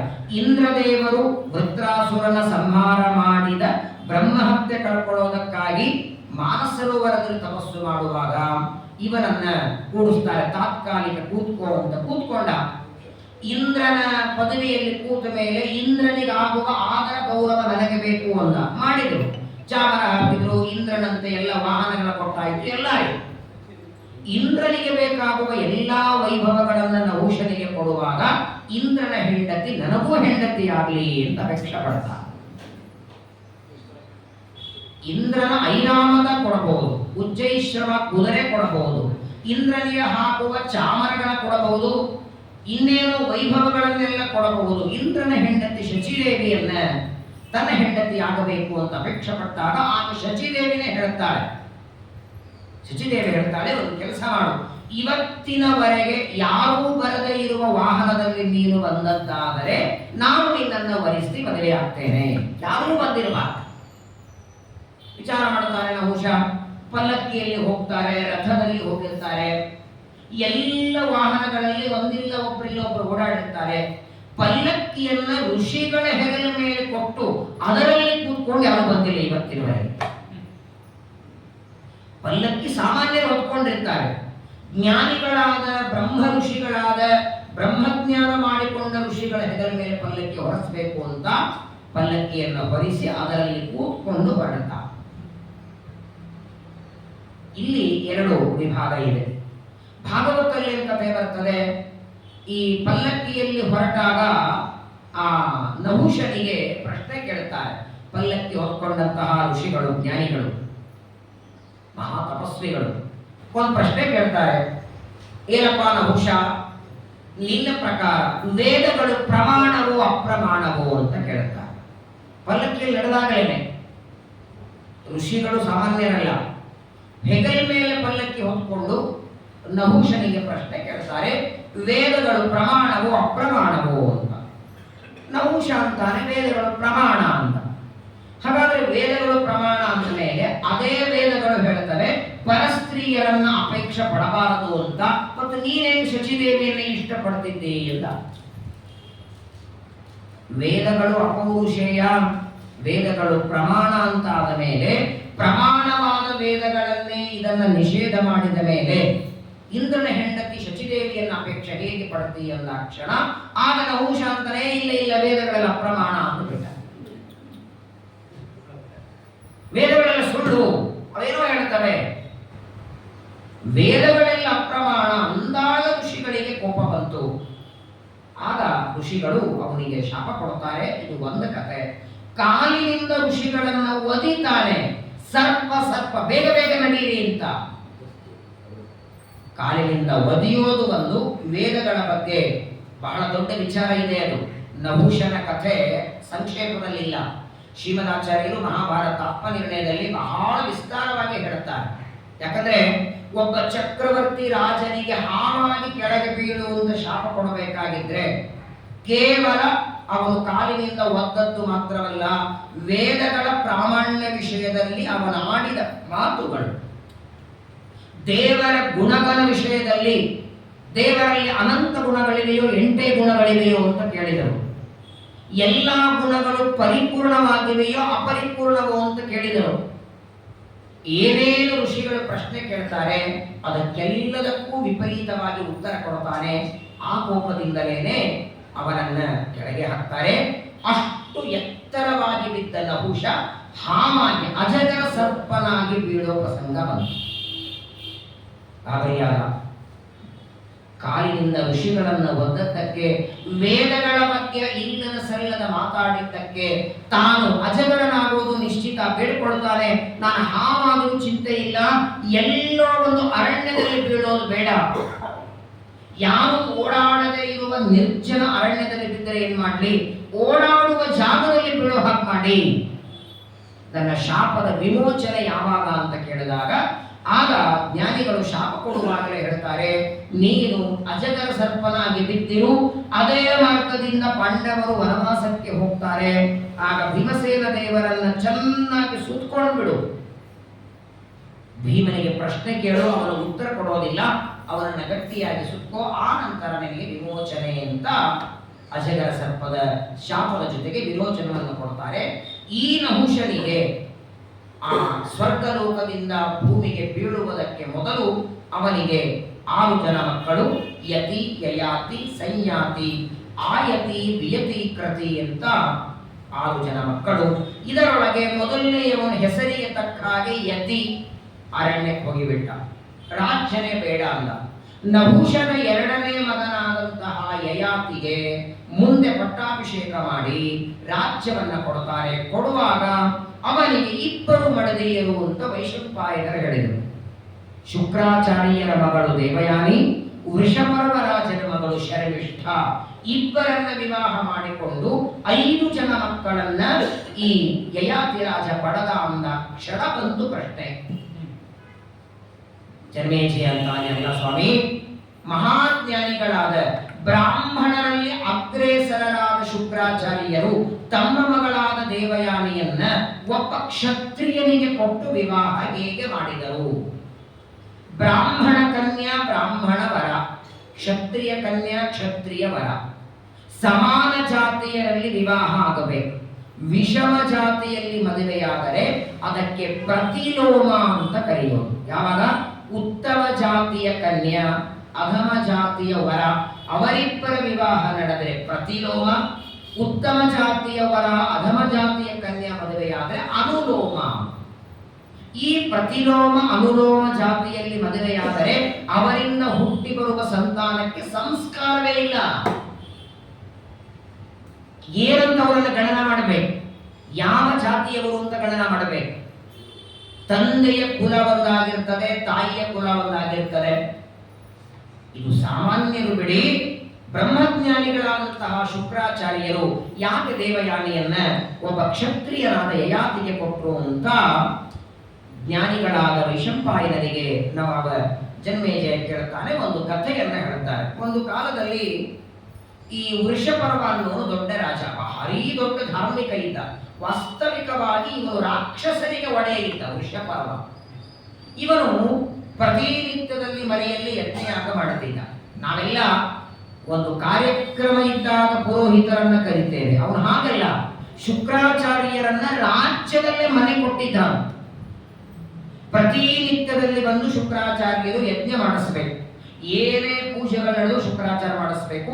ಅವರಿಗೆ ದಕ್ಷಿಣೆ ಆಯಿತು, ಸಂಭಾವನೆ ಅಥವಾ ಅವರಿಗೆ ಇರೋದಕ್ಕೆ ಮನೆ, ಎಲ್ಲ ವ್ಯವಸ್ಥೆಯನ್ನ ಮಾಡಿ ರಾಜ್ಯದೊಳಗೆ ಶುಕ್ರಾಚಾರ್ಯರಿದ್ರು.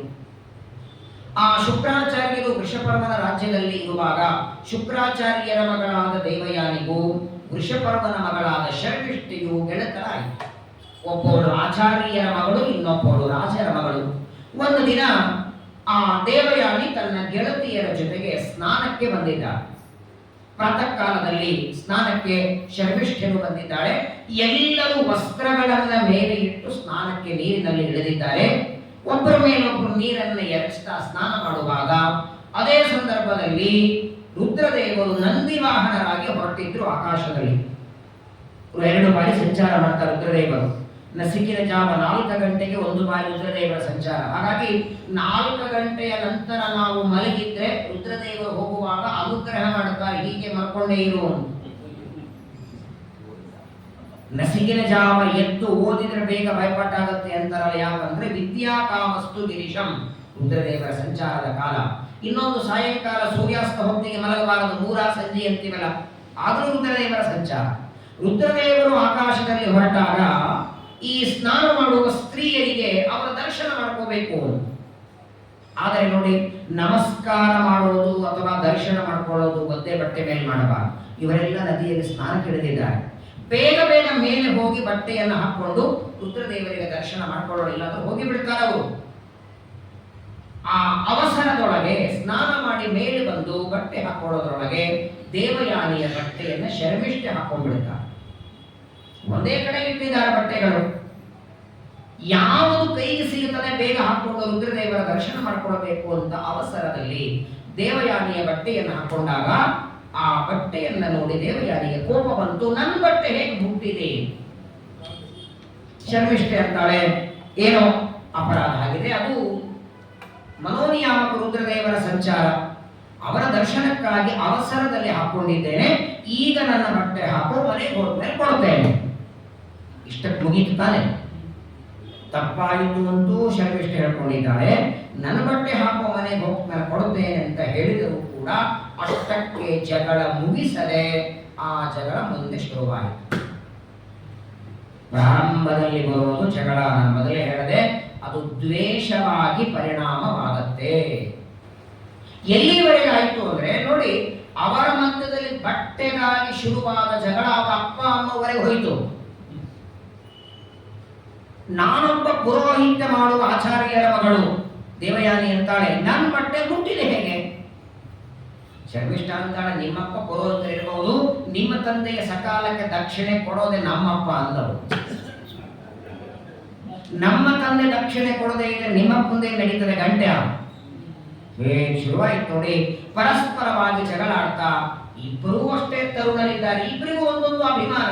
ನಾನು ಶುಕ್ರಾಚಾರ್ಯ ಮಗಳು ಅಂತ ಅವಳಿಗೆ ಅಭಿಮಾನ, ರಾಜಪುತ್ರಿ ಅಂತ ಇವಳಿಗೆ ಅಭಿಮಾನ. ಕೊನೆಗೆ ಶರ್ಮಿಷ್ಠೆ ಅಂತಾಳೆ, ಈಗಾಗೆ ಬಟ್ಟೆ ಹಾಕೋದೇ ಇಲ್ಲೋ? ಇಲ್ಲ, ನಿನ್ನ ಬಟ್ಟೆ ನಾನು ಮುಟ್ಟೋದಿಲ್ಲ ಅಂದ್ರೆ ಹಾಗಾದ್ರೆ ಇಲ್ಲೇ ಬೀಳು ಅಂತ ಒಂದು ಹಾಳು ಭಾವನೆಯಲ್ಲಿ ನೂಕಿಸ್ಬಿಟ್ಲ ದೇವಯಾನಿ. ಬಟ್ಟೆ ಹಾಕೋದು ಬೇಡ, ನಿನ್ ಮನೆಗೆ ಬರೋದು ಬೇಡ ಅಂತ ನೂಕಿಸಿ ಮನೆಗೆ ಬರ್ತಾಳೆ. ಶುಕ್ರಾಚಾರ್ಯ ಎಲ್ಲ ವಿಷಯ ಕೇಳಿಕೊಂಡ್ರು. ದೇವಯಾನ್ಯಾಂ ಅಶಾಯೇತಾಂ, ಯಾಕೆ ಬರಲಿಲ್ಲ, ನಿನ್ ಜೊತೆಗೆ ಸ್ಥಾನಕ್ಕೆ ಬಂದಿಲ್ಲಲ್ಲ ಅಂತ ಶರ್ಮಿಷ್ಠ ಅಂತಾಳೆ. ನನಗೆ ಗೊತ್ತಿಲ್ಲ ಅಂತ. ಯಾವಾಗ ಇವಳು ಆ ಬಾವಿಯೊಳಗೆ ಇರ್ತಾಳೆ ಅದೇ ಕಾಲದಲ್ಲಿ ನಹುಷನ ಎರಡನೇ ಮಗನಾದ ಯಯಾತಿ ಬೇಟೆಗಾಗಿ ಕುದುರೆ ಮೇಲೆ ಹೊರಟಿದ್ದ. ಇವಳು ಒದರುವ ಧ್ವನಿ ಕೇಳಿ ಓಡಿ ಬಂದ. ಬಾವಿಯಲ್ಲಿರುವ ಇವಳನ್ನ ಮೇಲೆ ಎತ್ತಬೇಕು ಅಂತ ಉತ್ತರೀಯ ವಸ್ತ್ರವನ್ನ ಕೊಡ್ತಾನೆ. ಕೈ ಹಿಡಿದು ಮೇಲೆ ಎತ್ತುತ್ತಾನೆ. ಆಗ ದೇವಯಾನಿ ಅಂತಾಳೆ, ನನ್ನನ್ನು ವಿವಾಹ ಮಾಡ್ಕೋ. ಮದುವೆಗೆ ಇನ್ನೊಂದು ಹೆಸರೇ ಪಾಣಿಗ್ರಹಣ. ಅದನ್ನ ಮಾಡಿದ್ದೆಲ್ಲ ಈಗ. ನಿನ್ನ ಕೈ ಕೊಟ್ಟು ನನ್ನನ್ನ ಮೇಲೆ ಎತ್ತಿದ್ದರೆ ಪಾಣಿಗ್ರಹಣ ಆಯಿತು. ಒಂದು ಬಾರಿ ಒಬ್ಬ ಗಂಡನ ಒಬ್ಬ ಪುರುಷನ ಕೈ ಮುಟ್ಟಿದ ಮೇಲೆ ಇನ್ನೊಬ್ಬರನ್ನ ನಾನು ಮುಟ್ಟೋದಿಲ್ಲ. ಯಯಾತಿರಾಜ ಹೇಳ್ತಾನೆ, ನೋಡು, ನೀನು ಬುದ್ಧಿವಂತಳು, ಶುಕ್ರಾಚಾರ್ಯರ ಮಗಳು. ನಿಮ್ಮ ತಂದೆ 100 ಜನರಿಗೆ ಪಾಠ ಹೇಳ್ತಾರೆ. ಬ್ರಾಹ್ಮಣ ಕುಲ ನಿಂದು, ಕ್ಷತ್ರಿಯರು ನಾವು. ಏನಿದ್ರು ನಮ್ಮ ಕ್ಷತ್ರಿಯರಲ್ಲಿ ಬ್ರಾಹ್ಮಣ ಕನ್ಯೆ ವಿವಾಹ ಇಲ್ಲ. ದಯಮಾಡಿ ವಿವಾಹಕ್ಕೆ ಒತ್ತಾಯ ಮಾಡಬೇಡ. ನೀನು ಬಾವಿಯಲ್ಲಿ ಬಿದ್ದದ್ದಕ್ಕೆ ಎತ್ತಿದ್ದಷ್ಟೇ ನಾನು. ಮನೆಗೆ ಹೋಗು ಅಂತ ಯಯಾತಿರಾಜ ಹೇಳಿದರೆ, ಇಲ್ಲ ನೀನೇ ನನ್ನ ವಿವಾಹ ಮಾಡಿಕೊಳ್ಬೇಕು ಅಂತ. ಯಯಾತಿರಾಜ ಅಂತಾನೆ, ಇದಕ್ಕೆ ನಿಮ್ ತಂದೆ ಒಪ್ತಾರ? ಬ್ರಹ್ಮಜ್ಞಾನಿಗಳಾದ ಶುಕ್ರಾಚಾರ್ಯರು ನೀನು ನನ್ನನ್ನು ವಿವಾಹ ಮಾಡ್ಕೊಳ್ತೇನೆ ಅಂದ್ರೆ ಒಪ್ಪೋದಿಲ್ಲ. ಅಲ್ಲ, ಒಪ್ಪಲೇ ಒಪ್ತಾರವರು. ಯಾಕೆ ಅಂದ್ರೆ ಅದಕ್ಕೊಂದು ಕಾರಣವನ್ನ ಹೇಳ್ತಾಳೆ ದೇವಯಾನಿ. ಒಂದು ಕಥೆಯನ್ನ ಹೇಳ್ತಾಳೆ. ಏನಾಯಿತು, ಒಂದ್ಸಲ ದೇವತೆಗಳಿಗೆ ದಾನವರಿಗೆ ಘನಘೋರ ಯುದ್ಧ ನಡೆಯಿತು. ಎಲ್ಲ ಅಸುರರು ಸಾಯಬೇಕು. ಶುಕ್ರಾಚಾರ್ಯರು ಮೃತ ಸಂಜೀವಿನಿ ವಿದ್ಯೆಯಿಂದ ಮತ್ತೆ ಬದುಕಿಸ್ತಿದ್ರು. ಇಲ್ಲಿ ಸಾಯಬೇಕು, ಅಲ್ಲಿ ಹುಟ್ಟಬೇಕು, ಇಲ್ಲಿ ಸಾಯಬೇಕು, ಹುಟ್ಟಬೇಕು. ಕೊಂದಂತೆ ಎಷ್ಟು ಜನರನ್ನ ಕೊಲ್ತೇವೆ, ಅವರು ಮತ್ತೆ ಮತ್ತೆ ಹುಟ್ಟಿ ಬರುವುದನ್ನು ನೋಡಿ ಇಂದ್ರದೇವರು ತಮ್ಮ ಗುರುಗಳಿಗೆ ಕೇಳ್ತಾರೆ, ಬೃಹಸ್ಪತಿಗಳಿಗೆ, ಸ್ವಾಮಿ ನಿಮಗೂ ಈ ಮೃತ ಸಂಜೀವಿನಿ ವಿದ್ಯಾ ಬರ್ತಿದ್ರೆ ನಾವು ಸತ್ತವರನ್ನ ಬದುಕಿಸಬಹುದಾಗಿತ್ತಲ್ಲ. ಮೃತ ಸಂಜೀವಿನಿ ಆ ವಿದ್ಯೆ ಶುಕ್ರಾಚಾರ್ಯರ ಮಾತ್ರ ಬರ್ತಿತ್ತದು. ಸರಿ, ಅವರ ಹತ್ರ ಹೋಗಿ ಪಾಠ ಕಲ್ಕೊಂಡು ಬರೋಣ ಅಂದ್ರೆ ಹೇಳೋದಿಲ್ಲ ಅವರು. ಅವ್ರು ಹೇಳಿದರು, ಅವರು ಹೇಳದೇ ಇದ್ದಂಗೆ ರಾಕ್ಷಸರ ದೈತ್ಯರೆಲ್ಲ ಬಿಡಲ್ಲ. ಯಾಕಂದ್ರೆ ಅಕಸ್ಮಾತ್ತಾಗಿ ಆ ವಿದ್ಯೆ ದೇವತೆಗಳಿಗೆ ಬಂದು ಬಿಡುತ್ತು ಅಂದ್ರೆ ನಮ್ಮಂತ ದೇವತೆಗಳು ಸತ್ತವರನ್ನ ಬದುಕಿಸ್ತಾರೆ ಅಂತ ಶುಕ್ರಾಚಾರ್ಯರು ಯಾರಿಗೂ ಪಾಠ ಹೇಳದೇ ಇದ್ದಾಗ ಮಾಡಿದ್ರು. ಬೃಹಸ್ಪತಿಗಳಂತಾರೆ, ನೋಡಿ ಏನಾದರೂ ಒಂದು ಉಪಾಯವನ್ನ ಮಾಡೋಣ. ತಮ್ಮ ಮಗನಿಗೆ ಕರೆದರ ಜ್ಯೇಷ್ಠ ಪುತ್ರ ತೇ ದೇವಾತ ಭಯೋದ್ವಿಗ್ನಾಹ ಕಾವ್ಯದ ಔಷಧನಾಗ್ತದ. ಬೃಹಸ್ಪತ್ಯಾಚಾರ್ಯರಿಗೆ 2 ಮಕ್ಕಳು. ಅದರಲ್ಲಿ ಹಿರಿ ಮಗನಿಗೆ ಕಚ ಅಂತ ಹೆಸರು. ಅವನನ್ನ ದೇವತೆಗಳೇ ಕರೀತಾರೆ. ಶುಕ್ರಾಚಾರ್ಯರು ಯಾವತ್ತು ಬೃಹಸ್ಪತಿಗಳು ಕರೀಲಿಲ್ಲ. ದೇವತೆಗಳೆಲ್ಲ ಕರೆದು ಕಚನಿಗೆ ಹೇಳ್ತಾರೆ, ನಿಮ್ಮ ತಂದೆ ನಮಗೆ ಬೇಕಾದಷ್ಟು ವಿದ್ಯೆಯನ್ನು ಕೊಟ್ಟಿದ್ದಾರೆ. ತಂದೆಯ ನಂತರ ಮಗನು ಕೊಡ್ಬೇಕಲ್ಲ, ಗುರುಗಳಂತೆ ಗುರುಪುತ್ರ. ನೀವು ಒಂದು ಕೆಲಸ ಮಾಡಬೇಕು, ನೀವು ನಮಗೊಂದು ವಿದ್ಯೆಯನ್ನು ಕೊಡಬೇಕು. ಕಚ ಅಂತಾನೆ, ನಿಮಗೆ ಬರದೇ ಇರೋ ವಿದ್ಯೆ ನನಗೆ ಯಾವುದು ಬರ್ತದೆ? ಎಲ್ಲ ವಿದ್ಯೆ ನನ್ನ ತಂದೆ ಹೇಳಿದ್ದಾರಲ್ಲ. ಇಲ್ಲ, ಒಂದು ವಿದ್ಯೆಯನ್ನ ನೀವು ಅಧ್ಯಯನ ಮಾಡಿಕೊಂಡು ಬರಬೇಕು. ದೈತ್ಯ ಗುರುಗಳಾದ ಶುಕ್ರಾಚಾರ್ಯರಲ್ಲಿ ಮೃತ ಸಂಜೀವಿನಿ ವಿದ್ಯೆ ಇದೆ. ಅದನ್ನ ಹೋಗಿ ನೀವು ಅಧ್ಯಯನ ಮಾಡಿಕೊಂಡು ಆ ವಿದ್ಯೆಯನ್ನ ನಮಗೆ ಉಪದೇಶ ಮಾಡಬೇಕು ಅಂತ ದೇವತೆಗಳೆಲ್ಲ ಬೃಹಸ್ಪತಿಗಳ ಮಗನಾದ ಕಚನಿಗಂದಾಗ ಸರಿ ಅಂತ ಹೊರಟ. ಶುಕ್ರಾಚಾರ್ಯರ ಹತ್ರ ಬರ್ತಾನೆ, ಪ್ರಾರ್ಥನೆ ಮಾಡಿಕೊಳ್ಳುತ್ತಾನೆ, ನನ್ನ ಹೆಸರು ಕಚ, ನಾನು ಬೃಹಸ್ಪತಿಗಳ ಮಗ. ನಿಮ್ಮಲ್ಲಿರುವ ಮೃತ ಸಂಜೀವಿನಿ ವಿದ್ಯೆಯನ್ನು ನನಗೆ ದಾನವಾಗಿ ಕೊಡಿ ಅಂದ್ರೆ ಶುಕ್ರಾಚಾರ್ಯರ ದೊಡ್ಡ ಗುಣ ನೋಡಿ.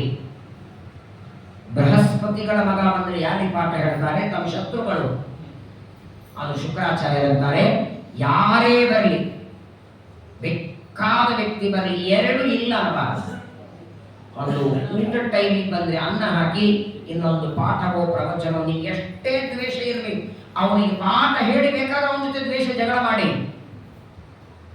ಇದನ್ನ ಹೇಳಿ ಅಂತ ಕೇಳದವರನ್ನ ಇಲ್ಲ ಅನ್ನಬಾರದು, ಅನ್ನ ಇಲ್ಲ ಅನ್ನಬಾರದು.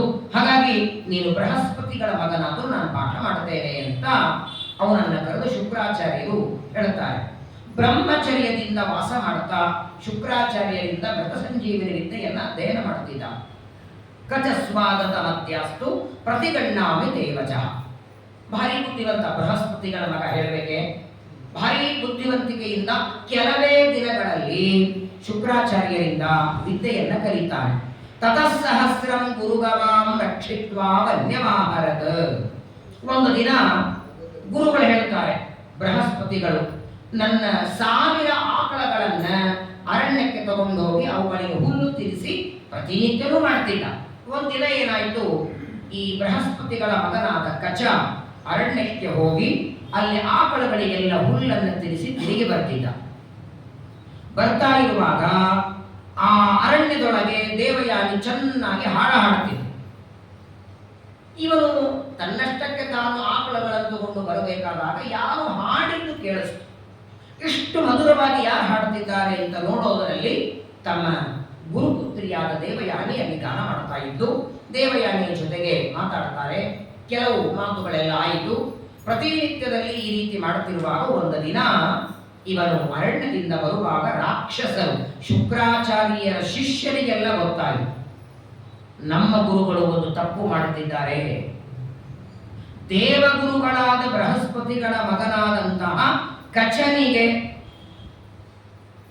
ಈ ಮೃತ ಸಂಜೀವಿನಿ ವಿದ್ಯೆಯನ್ನು ಪಾಠ ಮಾಡುತ್ತಿದ್ದಾರೆ ಅಂತ ಗೊತ್ತಾಗಿ ಇತ್ಯುಕ್ತ ಮಾತ್ರೇ ಮಾಂ ಪೇಶಿ ಕೃತ್ವಾತು ದಾನವಾಹ ದತ್ವಾ ಸಾಲಾವೃಕೇಭ್ಯಸ್ತೆ ಸುಖಂ ಜಗ್ಮುಹು ಸ್ವಮಾನಯಂ. ಒಂದಿನ ಅರಣ್ಯಕ್ಕೆ ಬಂದಿದ್ದ. ಅರಣ್ಯಕ್ಕೆ ಬಂದ್ರೆ ಈ ಕಚನನ್ನ ನೋಡಿ ಚೆನ್ನಾಗಿ ಹೊಡೆದು ಇಷ್ಟಿಷ್ಟು ತುಂಡು ಮಾಡಿದರ. ಶುಕ್ರಾಚಾರ್ಯರ ಶಿಷ್ಯರಾದ ದೈತ್ಯರು ಕಚನನ್ನ ಸಂಹಾರ ಮಾಡಿ ಸಣ್ಣ ಸಣ್ಣ ತುಂಡುಗಳು ಮಾಡಿ ತೋಳಕ್ಕೆ ಹಾಕಿದ್ರ. ತಿನ್ನೋದಕ್ಕೆ ತೋಳಿಗೆ ಹಾಕಿ ಮನೆಗೆ ಬಂದು ಎಷ್ಟೊತ್ತಾದರೂ ಅರಣ್ಯಕ್ಕೆ ಹೋದ ಕಚ ಬರಲಿಲ್ಲ. ಯಾಕೆ? ಪಾಠ ಸಮಯ ಆದರೂ ಬರಲಿಲ್ಲ. ಚಿರಂಗತಂ ಪುನಃ ಕನ್ಯಾ ಪಿತ್ರೇತಂ ಸನ್ಯವೇದಯತ. ದೇವಯಾನಿ ಕೇಳ್ತಾರೆ, ನಿನಗೇನಾದ್ರೂ ಗೊತ್ತೇನಮ್ಮ? ಎಷ್ಟೊತ್ತಾದರೂ ಬರದೇ ಇದ್ದಾಗ ಆಗ ಶುಕ್ರಾಚಾರ್ಯರ ಮಂತ್ರ ಬಲದಿಂದ ಗೊತ್ತಾಯಿತು, ನನ್ನ ಶಿಷ್ಯರು ಇವನನ್ನ ಸಂಹಾರ ಮಾಡಿ ಸಣ್ಣ ತೋಳುಗಳ ಮಾಡಿ ತೋಳಿಗೆ ಹಾಕಿದ್ದಾರೆ ಅಂತ ಗೊತ್ತಾಗಿ ಅದೇ ಮೃತ ಸಂಜೀವಿನಿ ವಿದ್ಯೆಯ ಪ್ರಭಾವದಿಂದ ಮತ್ತೆ ಆಹೂತಃ ವಿದ್ಯೆಯಾಪೀಹ ನಾಭ್ಯೇತಿ ಕರವಾಣಿಗಿಂ. ಏನ್ ವಿದ್ಯೆ ನೋಡಿ, ಸಣ್ಣ ಸಣ್ಣ ತುಂಡು ಮಾಡಿ ಒಗದಂತಹ ಕಚನನ್ನು ತಮ್ಮ ವಿದ್ಯಾ ಪ್ರಭಾವದಿಂದ ಮತ್ತೆ ಬದುಕಿಸ್ತಾರೆ ಶುಕ್ರಾಚಾರ್ಯರು. ಮತ್ತೆ ಅವರಿಗೆ ಪಾಠವನ್ನು ಮುಂದುವರಿಸ್ತಾ ಇದ್ದಾರೆ. ಒಂದು ಬಾರಿ ತೋಳುಗಳಿಗೆ ಹಾಕಿದ್ರು, ಎರಡನೇ ಬಾರಿ ಮತ್ತೆ ಕಚನನ್ನ ಸಂಹಾರ ಮಾಡುತ್ತಾರೆ. ಎರಡನೇ ಬಾರಿ ಕಚನನ್ನ ಸಂಹಾರ ಮಾಡಿ ನೀರಿನಲ್ಲಿ ಒಗೆದರು, ಮೀನುಗಳು ತಿನ್ನಲಿ ಅಂತ. ಆದರೂ ಬದುಕಿ ಬರ್ತಾನೆ. ಈ ದೈತ್ಯರು ವಿಚಾರ ಮಾಡ್ತಾರೆ, ನಾವು ಇವನ್ನ ಸಾಯಿಸಿದಾಗೆಲ್ಲ ನಮ್ಮ ಗುರುಗಳು ಬದುಕಿಸ್ತಾರಲ್ಲ, ಒಂದು ಕೆಲಸ ಮಾಡೋಣ, ಮೂರನೇ ಬಾರಿ ಇವರನ್ನ ಚೆನ್ನಾಗಿ ತುಂಡು ತುಂಡು ಕತ್ತರಿಸಿ ಇಂಥಲ್ಲಿ ಹಾಕೋಣ ಅಂದ್ರೆ ನಮ್ಮ ಗುರುಗಳಿಗೆ ಗೊತ್ತೇ ಆಗಬಾರದು, ಇವರನ್ನ ಬದುಕಿಸ್ಕೋದಕ್ಕೆ ಸಾಧ್ಯವೇ ಆಗಬಾರದು, ಹಾಗೆ ಮಾಡೋಣ ಅಂತ ಹೇಳಿ ಕೊನೆಗೆ ಮೂರನೇ ಬಾರಿ ಕಚನನ್ನ ಚೆನ್ನಾಗಿ ತುಂಡು ತುಂಡು ಮಾಡಿ ಶುಕ್ರಾಚಾರ್ಯರು ಊಟ ಮಾಡುವ ಅನ್ನದಲ್ಲಿ ಸೇರಿಸಿಬಿಟ್ರು. ಶುಕ್ರಾಚಾರ್ಯರು ಊಟ ಮಾಡುವ ಅನ್ನದೊಳಗೆ ಅವನನ್ನ ಸೇರಿಸ್ತಾರೆ. ಊಟ ಮಾಡ್ತಾ ಮಾಡ್ತಾ ಶುಕ್ರಾಚಾರ್ಯ ಹೊಟ್ಟೆಯಲ್ಲಿ ಹೋಗಿಬಿಟ್ಟ ಕಚ. ಶುಕ್ರಾಚಾರ್ಯ ಹೊಟ್ಟೆಯಲ್ಲಿ ಹೋಗ್ತಾನೆ. ಮೂರನೇ ಬಾರಿ ಮತ್ತೆ ಅವನನ್ನ ವಿದ್ಯೆಯಿಂದ ಬದುಕಿಸಬೇಕಲ್ಲ.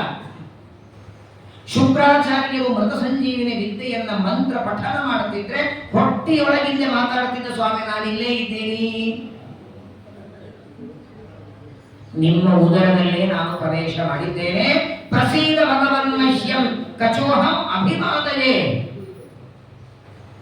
ನಾನು ಕಚ ನಿಮ್ಮ ಹೊಟ್ಟೆಯೊಳಗೆ ಇದ್ದೇನೆ ಅಂದ ಕ್ಷಣ ಶುಕ್ರಾಚಾರ್ಯರಂತಾರೆ, ಇದೇನ್ ಮಾಡೋದು, ಉದರದಲ್ಲಿ ಸೇರಿಬಿಟ್ಟಿದ್ದಲ್ಲ, ಹೆಂಗ್ ಸೇರಿದೆ ಅಂತ ಕೇಳ್ತಾರೆ.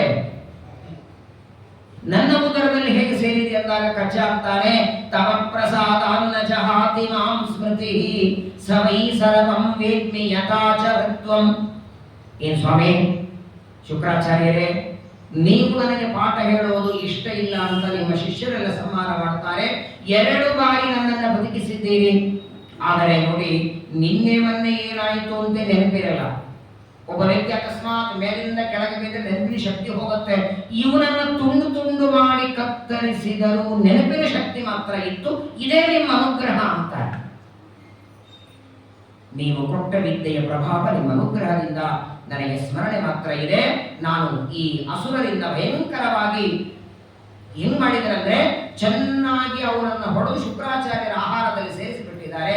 ನನ್ನನ್ನು ಏನಾದರೂ ಮಾಡಿ ಉದ್ಧಾರ ಮಾಡಿ ಎಂದಾಗ ಶುಕ್ರಾಚಾರ್ಯರು ಮತ್ತೆ ಯೋಗ ಸಾಮರ್ಥ್ಯದಿಂದ ಜಾಠರಾಗ್ನಿಯ ಮೂಲಕ ಅವನನ್ನು ಮತ್ತೆ ಹೊರಗೆ ತೆಗೆದು ಅವನಿಗೆ ವಿಶೇಷವಾಗಿ ವಿದ್ಯೆಯನ್ನು ಕೊಟ್ಟು ಶುಕ್ರಾಚಾರ್ಯರಂತಾರೆ, 3 ಬಾರಿ ಆಯಿತು ನಿನ್ನನ್ನು ದೈತ್ಯರ ಸಂಹಾರ ಮಾಡ್ತಾರೆ. ನೀನು ಇಲ್ಲಿರುವಷ್ಟು ಕಾಲ ಇದು ತಪ್ಪಿದ್ದಲ್ಲ ಅಂದರು. ಏನು ಮಾಡಲಿಕ್ಕಿಲ್ಲ. ನನ್ನ ಶಿಷ್ಯರು ನನಗೆ ವಿರೋಧ ಮಾಡುತ್ತಿದ್ದಾರೆ. ಇಷ್ಟು ಅಧ್ಯಯನ ಮಾಡಿದ್ದಿ, ಇನ್ನು ಮೇಲೆ ನೀನು ಇಲ್ಲಿರೋದು ಒಳ್ಳೆಯದಲ್ಲ, ಶೀಘ್ರದಲ್ಲಿ ದೇವಲೋಕಕ್ಕೆ ಹೊರಡು ಅಂತ ಕಚನನ್ನ ಶುಕ್ರಾಚಾರ್ಯರು ಕಳಿಸುವಾಗ ಅಂತಾರೆ, ಸ್ವಾಮಿ ಇಷ್ಟು ದಿನಗಳ ಕಾಲವಾಗಿ ಇಟ್ಟುಕೊಂಡು ನನಗೆ ಅಧ್ಯಯನವನ್ನ ಮಾಡಿಸಿದ್ದೀರಿ, ಏನಾದರೂ ಗುರುದಕ್ಷಿಣೆ ಕೊಡಬೇಕು ಅಂತ ಅಪೇಕ್ಷೆ ಇದೆ. ಗುರುದಕ್ಷಿಣೆ ಕೊಡದೇ ಇದ್ರೆ ವಿದ್ಯಾ ಅದು ಸಾರ್ಥಕವಾಗೋದಿಲ್ಲ ಅಂದ ಕ್ಷಣ ಶುಕ್ರಾಚಾರ್ಯರಂತಾರೆ, ದಕ್ಷಿಣೆ ಏನು ಬೇಡ, ನೀನು ನನ್ನ ಹತ್ರ ಬಂದು ಅಧ್ಯಯನ ಮಾಡಿದ್ದಿ ಇದೇ ನನಗೆ ದೊಡ್ಡ ದಕ್ಷಿಣೆ ಅಂತಾರೆ. ದೇವಗುರುಗಳಾದ ಬೃಹಸ್ಪತಿಗಳ ಮಗನಿಗೆ ನಾನು ಪಾಠ ಹೇಳಿದೆ ಅಂತ ಹೆಮ್ಮೆ ಇದೆ. ಗುರುದಕ್ಷಿಣೆ ಬೇಡ, ಇಲ್ಲಿಂದ ಹೊರಡು ಅಂದಾಕ್ಷಣ ಇಲ್ಲ ನಾನೇನಾದರೂ ಕೊಡಲೇಬೇಕು ಅಂದಾಗ ಆಗ ಶುಕ್ರಾಚಾರ್ಯರಂತಾರೆ, ನನ್ನ ಮಗಳಾದ ದೇವಯಾನಿ ಕೇಳು, ಅವಳೇನು ಅಪೇಕ್ಷೆ ಪಡ್ತಾಳೆ ಕೊಡು ಅಂದಾಗ ಸರಿ ಅಂತ ಒಂದು ದಿನ ಶುಕ್ರಾಚಾರ್ಯರ ಮಗಳಾದ ದೇವಯಾನಿ ಈ ಕಚ ಅರಣ್ಯಕ್ಕೆ ಬಂದಿರ್ತಾರೆ. ಪರಸ್ಪರವಾಗಿ ಮಾತಾಡ್ತಾ ಇರುವಾಗ ಧರ್ಮ ಕಾರ್ಯೇಣ ಯುಂಜಾನ ಕನ್ಯಾ ಸಂಪ್ರಾಪ್ತ ಯೌವನ ಧರ್ಮಮೇವ ಪ್ರಯುಂಜಾನ ಪ್ರತ್ಯಾಖ್ಯಾತಾತ್ಮಯಾನಗ. ಕಚ ಅಂತಾನೆ, ಗುರುದಕ್ಷಿಣೆ ಎಂದಾಗ ನಿಮ್ಮ ತಂದೆ ನಿಮಗೆ ಕೇಳುವುದು ಏನ್ ಕೊಡ್ಲಿ? ಆನೆ, ಕುದುರೆ, ರಾಜ್ಯ, ಯಾಕಂದ್ರೆ ದೇವಗುರುಗಳು ಎಷ್ಟಿತ್ತು ಗೊತ್ತ ಇಬ್ಬರ ಹತ್ರ ಆಸ್ತಿ. ದೇವಗುರುಗಳಾದ ಶುಕ್ರಾಚಾರ್ಯರ ಹತ್ರ ದೈತ್ಯಗುರುಗಳಾದ ಶುಕ್ರಾಚಾರ್ಯರು, ದೇವಗುರುಗಳಾದ ಬೃಹಸ್ಪತಿಗಳು ಇಬ್ಬರ ಹತ್ರ ಆಸ್ತಿ ಎಷ್ಟಿತ್ತು ಅಂದ್ರೆ, ವಾದಿರಾಜರಂತಾರೆ, ಎಲ್ಲ ಶಾಸ್ತ್ರಗಳೋದಿ ದುರ್ಲಭ ಜ್ಞಾನವ ಕಲಿಸಿಕೊಡುವ ಗುರುಗಳು ಬಲ್ಲಿದ ಧನಕ್ಕೆ ಮರುಳಾಗಿ ಇಬ್ಬರು ಸಲ್ಲದ ಪೌರೋಹಿತ್ಯಕ್ಕೊಳಗಾದರು ಅಂತ ವಾದಿರಾಜರು. ಮೇರು ಪರ್ವತದ ಮೇಲಿನ ಭಾಗದಲ್ಲಿ ಇಬ್ಬರದ ಆಸ್ತಿ ಅಂತ. ಮೇರು ಪರ್ವತದ ಮೇಲ್ಭಾಗ ಎಷ್ಟಿದೆಯೋ ಅಷ್ಟು ಆಸ್ತಿ ಶುಕ್ರಾಚಾರ್ಯರು ಬೃಹಸ್ಪತಿಗಳಂತ. ಅಷ್ಟಿದ್ದು ಬಲ್ಲಿದ ಧನಕ್ಕೆ ಮರುಳಾಗಿ ಆ ಮರುತ್ತರಾಜನ ಯಜ್ಞದೊಳಗೆ ಸಂಪತ್ತು ಬೇಕು ಅಂತ ವಾದಿರಾಜ ಶೋಭನ ಪದ್ಯದಲ್ಲಿ ಹೇಳ್ತಾರೆ. ಹಾಗಾಗಿ ನಮ್ಮ ತಂದೆ ಹತ್ರ ಬೇಕಾದಷ್ಟು ಸಂಪತ್ತಿದೆ, ನಾನು ಗುರುದಕ್ಷಿಣೆ ಕೊಡ್ತೇನೆ ಅಂದಾಗ ದೇವಯಾನಿ ಅಂತಾಳೆ, ನನಗೆ ಗುರುದಕ್ಷಿಣೆ ಏನು ಬೇಡ, ನೀನು ಗುರುದಕ್ಷಿಣೆ ಅಂತ ಕೊಡೋದಾದರೆ ನನ್ನನ್ನ ಧರ್ಮ ಪತ್ನಿಯಾಗಿ ಸ್ವೀಕಾರ ಮಾಡು. ಧರ್ಮ ಕಾರ್ಯಗಳಲ್ಲಿ, ದೇವ ಕಾರ್ಯಗಳಲ್ಲಿ ನಿನ್ನ ಜೊತೆಗೆ ಸಹಾಯಕ್ಕೆ ಇರ್ತೇನೆ. ಇಷ್ಟು ವರ್ಷ ನನ್ನ ತಂದೆಯಿಂದ ಓದಿದ್ದಿ, ಜೊತೆಗೆ ಬುದ್ಧಿವಂತ ಬೃಹಸ್ಪತಿಗಳ ಮಗ, ನೋಡೋದಕ್ಕೂ ಚೆನ್ನಾಗೇ ಇದ್ದಿ, ನನ್ನ ವಿವಾಹ ಮಾಡಿಕೊ ಅಂತ ಯಾವಾಗ ಹೇಳ್ತಾಳೆ ಕಚ ಅಂತಾನೆ, ಶುಕ್ರಪುತ್ರೇತಿ ಮತ್ವಾಹಂ ಪ್ರತ್ಯಾಖ್ಯಾಸೆ ನದೋಷತಃ. ಇಲ್ಲ ಅಂತ ಗುರುಗಳು, ಗುರುಪುತ್ರಿಯರು ನಮಗೆ ಗುರುಪುತ್ರಿಯರು ಅಂದರೆ ತಂಗಿ ಇದ್ದಾಗೆ. ಇವತ್ತಿನವರೆಗೆ ನಿಮ್ಮನ್ನ ಆ ಭಾವನೆಯಿಂದ ನೋಡಿದ್ದೇ ಅಲ್ಲ ನಾನು, ದಯಮಾಡಿ ನಿಮ್ಮನ್ನು ವಿವಾಹ ಮಾಡ್ಕೊಳ್ಳೋದಿಲ್ಲ ಅಂದಾಗ ಕೋಪ ಬರ್ತದೆ. ದೇವಯಾನಿ ಶಾಪ ಕೊಡುತ್ತಾಳೆ, ತಸ್ಮಾತ್ ಕಚನತೆ ವಿದ್ಯಾ ಸಿದ್ಧಿಮೇಶು ಗಮಿಷ್ಯತಿ. ಇಷ್ಟು ದಿನಗಳವರೆಗೆ ನಮ್ಮ ತಂದೆಯಿಂದ ಓದಿದ ವಿದ್ಯೆ ನಿನಗೆ ಉಪಯೋಗವಾಗುವುದು ಬೇಡ. ಪಾಪ ಇಷ್ಟು ಕಷ್ಟಪಟ್ಟು ಅಧ್ಯಯನ ಮಾಡ್ತಾನೆ.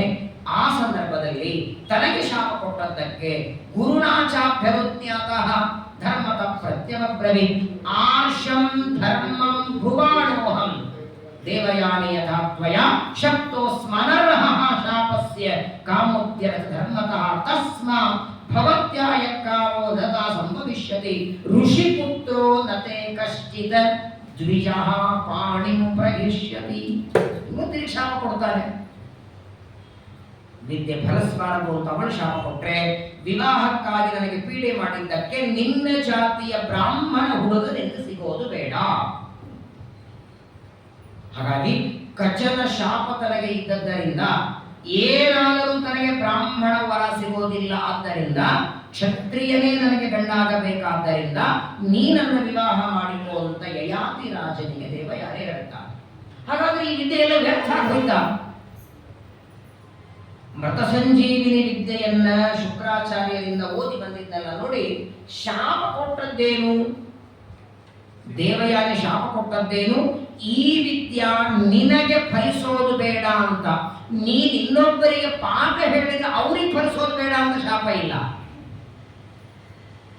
ನಿನಗೆ ಈ ವಿದ್ಯೆಯಿಂದ ಪ್ರತಿಫಲ ಏನು ಸಿಗಲ್ಲ ಅಂತ. ಹಾಗಾಗಿ ಕಚ ಅಲ್ಲಿಂದ ಬಂದು ಇಂದ್ರಾದಿ ದೇವತೆಗಳಿಗೆಲ್ಲ ಈ ವಿದ್ಯೆಯನ್ನ ಪಾಠ ಹೇಳ್ತಾನೆ. ಅವನಿಗೆ ಅದರಿಂದ ಪ್ರತಿಫಲ ಸಿಗಲಿಲ್ಲ, ಆದರೆ ಅವನು ಯಾರಿಗೆ ಪಾಠ ಹೇಳ್ತಾನೆ ಅವರು ಮುಂದೆ ಆ ವಿದ್ಯೆಯನ್ನು ಉಪಯೋಗ ಮಾಡಿಕೊಂಡು ಯಾವ ತಮ್ಮ ಕಾರ್ಯವನ್ನ ಮಾಡುತ್ತಾರೆ. ಮುಂದೆ ಶುಕ್ರಾಚಾರ್ಯರು ಇದೆಲ್ಲ ಗೊತ್ತಾಗಿ ದೇವಯಾನಿಯನ್ನ ಆ ಭಾವಿಯಲ್ಲಿ ತಳ್ಳಿದ್ದು, ಅವಳ ವಸ್ತ್ರ ಉಟ್ಟುಕೊಂಡದ್ದು, ಶರ್ಮಿಷ್ಠೆ ಮಾಡಿದ ಎಲ್ಲ ಅವಮಾನವನ್ನ ಕೇಳಿ ಶುಕ್ರಾಚಾರ್ಯರಂತಾರೆ, ನಾವು ರಾಜ್ಯದಲ್ಲಿ ಇರೋಲ್ಲ ಹೊರಡ್ತೇವೆ ಎಂದು. ಮಗಳ ಮಾತನ್ನ ಕೇಳಿ ಹೊರಟಿದ್ದಾರೆ. ಶುಕ್ರಾಚಾರ್ಯ ಹೊರಟಾಗ ವೃಷಭವ ಕಾಲಿಗೆ ಬಿದ್ದು ನಮಸ್ಕಾರ ಮಾಡ್ತಾನೆ. ಒಬ್ಬ ಬ್ರಾಹ್ಮಣ ಮನೆಗೆ ಬಂದು ಏನೋ ಕೆಲಸ ಇದೆ ಅಂತ ತಿರುಗಿ ಹೋಗೋದು ಬೇಡ, ಬೇರೆ ಕೆಲಸ ಇದೆ ಅಂತ ಹೋಗೋದು ಬೇರೆ, ಸಿಟ್ಟಿನಿಂದ ಕೋಪದಿಂದ ಹೋದರೆ. ಮನೆಗೆ ಬಂದ ಬ್ರಾಹ್ಮಣ ಯಾವುದೇ ಕಾರಣದಿಂದ ಕೋಪದಿಂದ ಹೋದರೆ 21 ಕುಲನಾಶ ಆಗತ್ತಂತೆ. ಬ್ರಾಹ್ಮಣನ ಕೋಪ, ಬ್ರಾಹ್ಮಣನ ಅವಮಾನ. ಶುಕ್ರಾಚಾರ್ಯ ಕಾಲಿಗೆ ಬಿಡ್ತಾನೆ. ಶುಕ್ರಾಚಾರ್ಯರಂತಾರೆ, ಒಂದೇ ಕಾರಣಕ್ಕೆ ನಾನು ಇಲ್ಲೇ ಇದ್ದು ಪೌರೋಹಿತ್ಯ ಮಾಡಿಸ್ಬೇಕು ಅಂದ್ರೆ ನನ್ನ ಮಗಳ ಹೇಗೆ ಹೇಳ್ತಾಳ ನೀನು ಕೇಳಬೇಕು. ದೇವಯಾನಿ ಕೇಳ್ತಾನೆ. ದೇವಯಾನಿ ಅಂತಾಳೆ, ನಾನು ಅವಶ್ಯವಾಗಿರ್ತೇನೆ, ನಾನು ಯಾರನ್ನ ಮದುವೆ ಮಾಡ್ಕೊಂಡು ಹೋಗ್ತೇನೆ ಆ ಮನೆಗೆ ನಿನ್ನ ಮಗಳು ದಾಸಿಯಾಗಿ ಬರಬೇಕು. ಆಗ ಮಾತ್ರ ನಾವು ಇಲ್ಲಿ ಇರ್ತೇವೆ ಅಂದಾಗ ಆಗಲಿ ಅಂತ ಆ ಯಯಾತಿ ರಾಜನಿಗೆ ಮದುವೆಯನ್ನ ಮಾಡಿಕೊಡ್ತಾರೆ. ಯಯಾತಿ ರಾಜ ದೇವಯಾನಿಯನ್ನ ವಿವಾಹ ಮಾಡಿಕೊಂಡಾಗ ಶರ್ಮಿಷ್ಠೆಯನ್ನ ದಾಸಿಯಾಗಿ ಕರ್ಕೊಂಡು ಬರ್ತಾನೆ. ಬರುವಾಗಲೇ ಶುಕ್ರಾಚಾರ್ಯರು ಹೇಳ್ತಾರೆ, ಇವಳು ಮಾತ್ರ ಹೆಂಡತಿ, ದೇವಯಾನಿ ಮಾತ್ರ ನಿನ್ನ ಹೆಂಡತಿ, ಶರ್ಮಿಷ್ಠೆ ಇವಳು ದಾಸಿ ಅಂತ. ಆದರೆ ಮುಂದೆ ಕೆಲವು ದಿನಗಳ ನಂತರದಲ್ಲಿ ದೇವಯಾನಿಯನ್ನ ವಿವಾಹ ಮಾಡಿಕೊಂಡು ಯಯಾತಿ ರಾಜನಿಗೆ ಒಂದು ದಿನ ಬಂದು ತನ್ನ ಮನಸ್ಸಿನ ಅಭಿಪ್ರಾಯ ಹೇಳಿದ್ಲು. ಶರ್ಮಿಷ್ಠೆ ಅಂತಾಳೆ, ಕೋಪದಲ್ಲಿ ಇವಳು ದಾಸಿ ಹಾಕೊಂಡು ನಾನು ಬಂದೆ, ಆದರೆ ಈ ಮನೆಯೊಳಗೆ ದಾಸಿಯಾಗಿ ಕೆಲಸ ಮಾಡ್ತಾ ಮಾಡ್ತಾ ನನ್ನ ಆಯುಷ್ಯವೇ ಹೋಗುತ್ತೆ. ಸಕಾಲದಲ್ಲಿ ಮದುವೆ ಆಗಬೇಕು, ತಾರುಣ್ಯ ದೇಹದಲ್ಲಿ ಯೌವನ ತಾರುಣ್ಯ ಇದ್ದಾಗ ಮದುವೆ ಆಗಬೇಕು. ನಾನು ಇಲ್ಲೇ ಮುದುಕಿ ಆದ್ರೆ ಮುಂದೆ ಯಾರು ಮಾಡ್ಕೋತಾರೆ ನನ್ನನ್ನು? ನಿನ್ನ ಮನೆಯಲ್ಲೇ ಸೇವೆ ಮಾಡ್ತಾ ನಾನು ವೃದ್ಧಳಾದರೆ ಯಾರೂ ನನ್ನ ವಿವಾಹ ಮಾಡ್ಕೊಳ್ಳೋದಿಲ್ಲ, ನನ್ನ ಆಯುಷ್ಯ ಹಾಳಾಗ್ತದೆ, ನೀನೇ ನನ್ನನ್ನು ಮದುವೆ ಮಾಡಿಕೋ ಅಂತ ದೇವಯಾನಿಯ ಜೊತೆಗೆ ನನ್ನನ್ನು ಹೆಂಡತಿ ಸ್ವೀಕಾರ ಮಾಡುವುದಾಗ ಆಗ ಗಾಂಧರ್ವ ವಿವಾಹದಿಂದ 8 ತರಹದ ಮದುವೆ. ಗಾಂಧರ್ವ ವಿವಾಹದಿಂದ ಶರ್ಮಿಷ್ಠೆಯನ್ನು ವಿವಾಹ ಮಾಡಿಕೊಳ್ತಾನೆ. ಆಗ ದೇವಯಾನಿಯಲ್ಲಿ 2 ಮಕ್ಕಳಾಗ್ತಾರೆ, ಶರ್ಮಿಷ್ಠೆಯಲ್ಲಿ 3 ಜನ ಮಕ್ಕಳಾಗ್ತಾರೆ. ಶರ್ಮಿಷ್ಠೆಯು ಗರ್ಭಿಣಿಯಾಗಿ ಸಂತಾನ ಪಡಿತಾಳೆ ಅಂತ ಗೊತ್ತಾಗಿ ದೇವಯಾನಿ ಹೋಗಿ ತಂದೆಗೆ ಹೇಳಿದ್ರೆ ಶುಕ್ರಾಚಾರ್ಯರು ಅಳಿಯನಿಗೆ ಶಾಪ ಕೊಟ್ಟರು. ನಾನು ನಿನ್ನನ್ನ ದೇವಯಾನಿಯನ್ನ ಮಾತ್ರ ವಿವಾಹ ಮಾಡಿಕೊಟ್ಟದ್ದು, ಶರ್ಮಿಷ್ಠೆಯನ್ನು ಮದುವೆ ಮಾಡಿಕೊಂಡದ್ದರಿಂದ ನಿನಗೆ ಮುಪ್ಪು ಬರಲಿ. ಅಕಾಲದಲ್ಲಿ ವಯಸ್ಸಾದ ಮೇಲೆ ಮುಪ್ಪು ಬರೋದಲ್ಲ, ಈಗಲೇ ನಿನ್ನ ಕೂದಲೆಲ್ಲ ಬೆಳ್ಳಗಾಗಿ ಹಲ್ಲೆಲ್ಲ ಬಿದ್ದೋಗಿ ನಿನಗೆ ದೇಹದಲ್ಲಿ ಶಕ್ತಿ ಕಡಿಮೆಯಾಗಿ ಮುಪ್ಪು ಬರಲಿ ಅಂತ ಶಾಪ ಕೊಡ್ತಾರೆ. ಯಾತಿರಾಜ ಅಂತಾನೆ, ಇನ್ನೂ ನನಗೆ ಸಂಸಾರದ ವಾಸನೆ ಹೋಗಿಲ್ಲ, ಇನ್ನು ಕಾಮದ ವಿಷಯ ಆಸೆ ಹೋಗುವುದಿಲ್ಲ, ಏನಾದರೂ ಅನುಗ್ರಹವನ್ನ ಮಾಡಿ ಅಂತ ಕ್ಷಣ ಆಗ ಆ ಶಾಪವನ್ನ ವಿಶೇಷವಾಗಿ ಪರಿಹಾರವನ್ನು ಮಾಡಿ. ನೋಡಿ, ಸಾಮಾನ್ಯವಾಗಿ ಋಷಿಗಳು ಶಾಪ ಕೊಡುತ್ತಾರೆ. ಶಾಪಗಳಲ್ಲಿ 2 ಭಾಗ ಇರುತ್ತದೆ. ಈ ದಕ್ಷ ಪ್ರಜಾಪತಿಗೆ ನಂದೀಶ್ವರ ಶಾಪ ಕೊಡ್ತಾನಲ್ಲ, 2 ಶಾಪ ಕೊಡ್ತಾನೆ.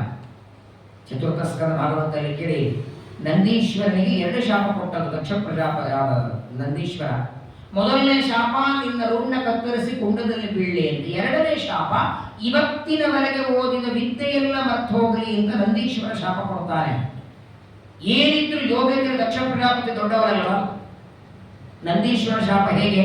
ತತ್ವತಸ್ವಿಮುಖೋ ಭವೇ, ತತ್ವಜ್ಞಾನ ವಿಮುಖನಾಗಲಿ ಅಂತ. ಅಲ್ಲಿ ಆಚಾರ್ಯರು ಭಾಗವತ ತಾತ್ಪರ್ಯದಲ್ಲಿ ಹೇಳ್ತಾರೆ, ಕೆಲವು ಶಾಪಗಳು ತಾತ್ಕಾಲಿಕ ಇರುತ್ತದೆ, ಬಹಳ ಕಾಲ ಇರಲ್ಲ.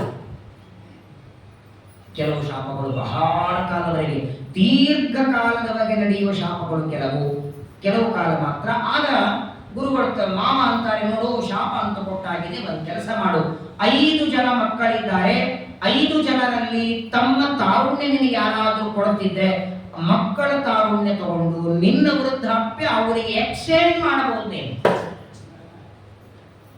ತಾರುಣ್ಯವನ್ನು ತಗೊಂಡು ನಿನ್ನ ವೃದ್ಧಾಪ್ಯ ಕೊಡುವುದಾಗ 4 ಜನ ಮಕ್ಕಳು ಕೊಡಲಿಲ್ಲ. ಮೊದಲನೇದ್ದು ಯದು, 2ನೇದ್ದು ತುರುವಸು, 3ನೇದ್ದು ದೃಶ್ಯ, 4ನೇಯವನು ಅನು. 4 ಜನ ಮಕ್ಕಳು ತಂದೆಯ ತಾರುಣ್ಯ ಕೊಡಲಿಲ್ಲ. ಕೊನೆಗೆ ಪೂರು ಅನ್ನುವಂತಹ ಮಗ ತಾರುಣ್ಯವನ್ನ ಕೊಡ್ತಾನೆ.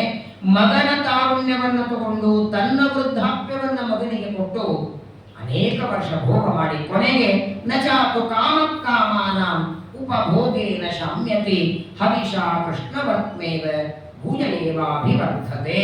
ಇವನಿಗೆ ನಾಚಿಕೆಯಾಯಿತು. ಮಗನ ತಾರುಣ್ಯವನ್ನು ತಗೊಂಡು ನಾನು ಭೋಗ ಮಾಡ್ತಾ ಇದ್ದೇನೆ ಅಂತ ಬಹಳ ನಾಚಿಕೆಯಿಂದ ಮತ್ತೆ ತಾರುಣ್ಯವನ್ನ ಮಗನಿಗೆ ಕೊಟ್ಟು ತನ್ನ ನಂತರದಲ್ಲಿ ಯಯಾತಿ ರಾಜ ಸಮಗ್ರವಾದ ರಾಜ್ಯದ ಪಟ್ಟಾಭಿಷೇಕ ಪೂರು ರಾಜನಿಗೆ ಮಾಡಿದ. ಯಾವಾಗಲೂ ನೋಡಿ, ಒಬ್ಬ ರಾಜನಿಗೆ 5-6 ಜನ ಮಕ್ಕಳಿದ್ರೆ ಹಿರಿ ಮಗನಿಂದಾನೆ ಮಾಡಬೇಕು. ಯದುರಾಜನಿಗೆ ಪಟ್ಟಾಭಿಷೇಕ ಮಾಡಿ ರಾಜ ಮಾಡಬೇಕಾಗಿತ್ತು. ಯದು, ದೃಶ್ಯ, ತುರುವಸು ಅನ್ನೋರನ್ನ ಕೊಡದೆ ಪೂರು ರಾಜನಿಗೆ ಮಾತ್ರ ತನ್ನ ಮುಂದಿನ ರಾಜ್ಯವನ್ನ ಕೊಟ್ಟು 2 ಮಡದಿಯರನ್ನ ಕರ್ಕೊಂಡು ಅರಣ್ಯಕ್ಕೆ ತಪಸ್ಸಿಗೆ ಹೋಗಿಬಿಡುತ್ತಾನೆ ಯಯಾತಿ ರಾಜ.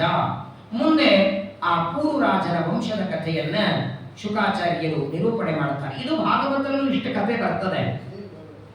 ಆದರೆ 2 ಮಡದಿಯರನ್ನ ಕರ್ಕೊಂಡು ಅರಣ್ಯಕ್ಕೆ ಹೊರಟ ಅಂತ ಯಯಾತಿಯ ಕಥೆಯನ್ನ ಭಾಗವತ ಅಲ್ಲಿ ಮುಗಿಸ್ತದೆ. ಆದರೆ ಇಲ್ಲಿ ಮಾತ್ರ ಯಯಾತಿ ರಾಜ 2 ಮಡದಿಯರನ್ನ ಕರ್ಕೊಂಡು ಕೆಲವು ವರ್ಷಗಳವರೆಗೆ ಇದ್ದ ರಾಜ್ಯದೊಳಗೆ. ಮುಂದೆ ಆ ಯಯಾತಿ ರಾಜನ ರಾಜ್ಯಕ್ಕೆ ಒಬ್ಬ ಬ್ರಾಹ್ಮಣ ಬರ್ತಾನೆ.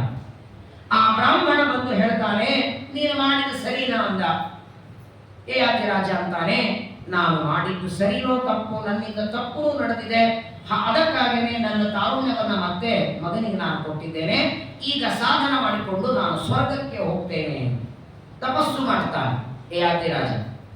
ಮಡದಿಯರನ್ನ ಕರ್ಕೊಂಡು ಇಂದ್ರಲೋಕಕ್ಕೆ ಹೋಗಬೇಕು ಅಂತ ತಪಸ್ಸು ಮಾಡ್ತಾನೆ. ತಪಸ್ಸು ಮಾಡಿದಾಗ ಇಂದ್ರದೇವರು ಪ್ರತ್ಯಕ್ಷ ಆಗಿ ಬಂದರು. ಏನಪ್ಪಾ ಏನ್ ಬೇಕು ಅಂತ ಕೇಳ್ತಾರೆ. ಯಯಾತಿ ರಾಜ ಅಂತಾನೆ, ನನಗೆ ಸ್ವರ್ಗಲೋಕ ಬೇಕು. ಆಗ ಇಂದ್ರದೇವರಂತಾರೆ, ಸ್ವರ್ಗಲೋಕಕ್ಕೆ ನೀನೇನು ಬರ್ತೀಯಾದ್ರೆ ಬಹಳ ದಿನ ಇಲ್ಲಿ ಇರೋದಿಲ್ಲ. ಸ್ವರ್ಗಲೋಕದಲ್ಲಿ ಯಾರೂ ಬಹಳ ದಿವಸ ಇರೋದಿಲ್ಲ, ಕೆಲವೇ ದಿನಗಳಲ್ಲಿ ಮತ್ತೆ ನೀನು ಭೂಲೋಕಕ್ಕೆ ಹೋಗಬೇಕಾಗತ್ತೆ. ತ್ವಂ ಹಿ ವೈ ಧರ್ಮವಿದೋ ರಾಜನ ಕೃತ್ಯಸೆ ಧರ್ಮಮುತ್ತಮಂ ಕಥಯಸ್ವ ಪುನರ್ಮೇತ್ಯೆ. ಹೌದು, ಸ್ವರ್ಗಕ್ಕೆ ಬರ್ತೀನಿ ಅಂತೆಲ್ಲ, ಸ್ವರ್ಗ ಪಡೆಯುವಂತ ಪುಣ್ಯ ಏನ್ ಮಾಡಿದ್ದೆ ಅಂತ ಕೇಳಿದ್ರು. ಎಲ್ಲೇ ಹೋಗ್ಬೇಕಾದ್ರೂ ಪಾಸ್ ಬೇಕಲ್ಲ, ಹಂಗೆ ಸ್ವರ್ಗಕ್ಕೆ ಹೋಗಬೇಕಾದ್ರೂ ಏನಾದ್ರೂ ಬೇಕು, ಪುಣ್ಯ ಬೇಕು. ಪುಣ್ಯ ಇದ್ರೆ ಕರ್ಕೋತಾರೆ ದೇವತೆಗಳು. ಸ್ವರ್ಗ ಲೋಕದಲ್ಲಿ ಕರ್ಕೊಳ್ಳಬೇಕಾದ್ರೂ ಪುಣ್ಯ ಬೇಕು. ಪುಣ್ಯ ಇರೋವರೆಗೆ ಮಾತ್ರ ಸ್ವರ್ಗದಲ್ಲಿ ಇಟ್ಕೊಳ್ತಾರೆ. ಕ್ಷೀಣೆ ಪುಣ್ಯ ಮಧ್ಯ ಲೋಕಂ ವಿಶಂತಿ. ಅವ್ರು ಹೋಗೋದಿಲ್ಲ ಅನ್ನೋದು ದಬ್ಬುತ್ತಾರಂತೆ. ಪುಣ್ಯ ಮುಗಿದ ಮೇಲೆ ಮತ್ತೆ ದಬ್ಬುತ್ತಾರೆ. ಅಂತಹ ಪುಣ್ಯ ಏನು ಮಾಡಿದ್ದೆ ಅಂತ ಯಯಾತಿ ರಾಜನಿಗೆ ಕೇಳ್ತಾನೆ. ಆಗ ಹೇಳ್ತಾನೆ, ಆಕ್ರೋಧನ ಕ್ರೋಧನೆಭ್ಯೋ ವಿಶಿಷ್ಟಸ್ತಥಾ ತಿತಿಕ್ಷೋ ಅತಿತಿತಿಕ್ಷೋ ವಿಶಿಷ್ಟ. ಯಯಾತಿ ರಾಜ ಅಂತಾನೆ, ಒಂದು ದಿನ ಪ್ರಜೆಗಳ ಮೇಲೆ ನಾನು ಕೋಪ ಮಾಡಿಕೊಂಡಿಲ್ಲ, ಒಂದು ದಿನ ಮಾಡಬೇಕಾದ ದಾನ ಧರ್ಮಗಳನ್ನು ಬಿಟ್ಟಿಲ್ಲ, ಒಂದು ದಿನ ಅತಿಥಿಗಳ ಸತ್ಕಾರ ಮಾಡುವುದನ್ನು ಬಿಟ್ಟಿಲ್ಲ, ಸ್ವರ್ಗವನ್ನ ಪಡೆಯುವುದಕ್ಕೆ ಏನೇನು ಬೇಕೋ ಅದನ್ನೆಲ್ಲ ನಾನು ಮಾಡಿದ್ದೆ. ಒಂದು ದಿನ ಇದನ್ನು ನಾನು ಅನ್ನುವ ಅಹಂಕಾರವೂ ನಾನು ಪಡೆದಿಲ್ಲ.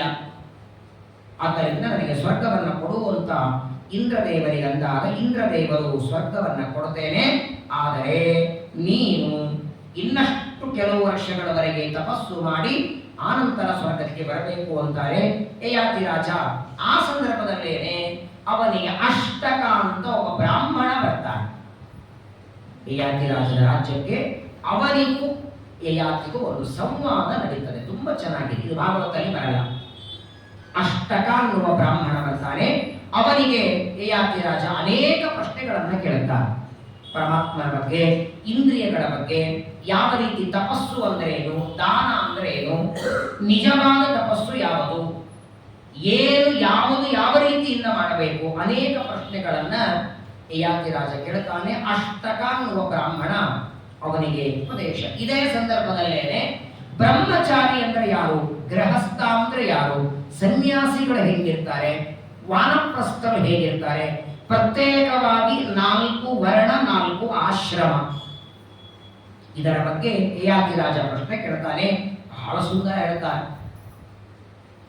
ಬ್ರಹ್ಮಚಾರಿಯಲ್ಲಿ 4 ಭಾಗ, ಬ್ರಹ್ಮಚಾರಿ, ಗೃಹಸ್ಥ, ವಾನಪ್ರಸ್ಥ, ಸನ್ಯಾಸ 4, ಒಂದೊಂದರಲ್ಲಿ 4.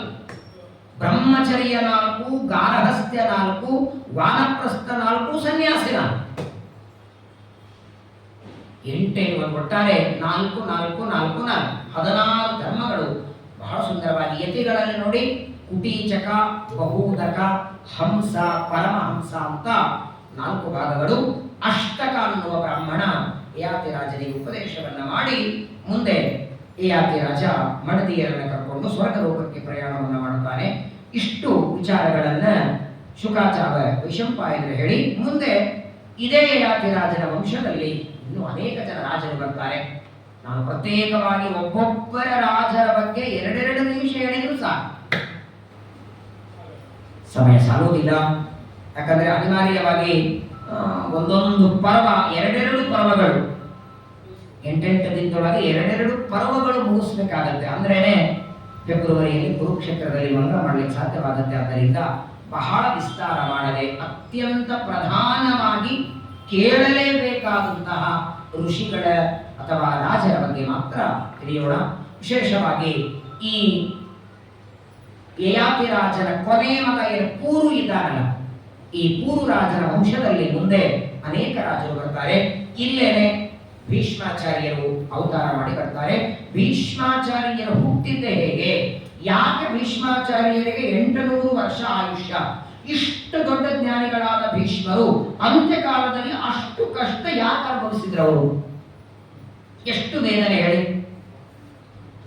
ಈಗ ನಮಗೆ ನಿಮಗೆ ಮರಣ ಕಾಲದಲ್ಲಿ ಏನೋ ವೇದನೆ ಆದ್ರೆ ಪ್ರಾರಬ್ಧ ಅನ್ಬೋದು, ಅವರಿಗಂತೂ ತಂದೆಯ ವರ ಇತ್ತಲ್ವೇ, ಇಚ್ಛಾ ಮರಣದ ವರ ಇರುವಾಗ ಆ ಮೈತುಂಬ ಬಾಣಗಳನ್ನ ಹೊಡೆಸ್ಕೊಂಡು ಸಾಯ್ದೆ ಇದ್ದಂಗೆ ಯಾಕಿದ್ರು. ಇಚ್ಛಾ ಮರಣ ಇದ್ಮೇಲೆ ಮೊದಲನೇ ದಿನ ಸಾಯ್ಬೇಕಾಗಿದ್ದವು ಯಾರಿರ್ತಾರೆ ಹೇಳಿ.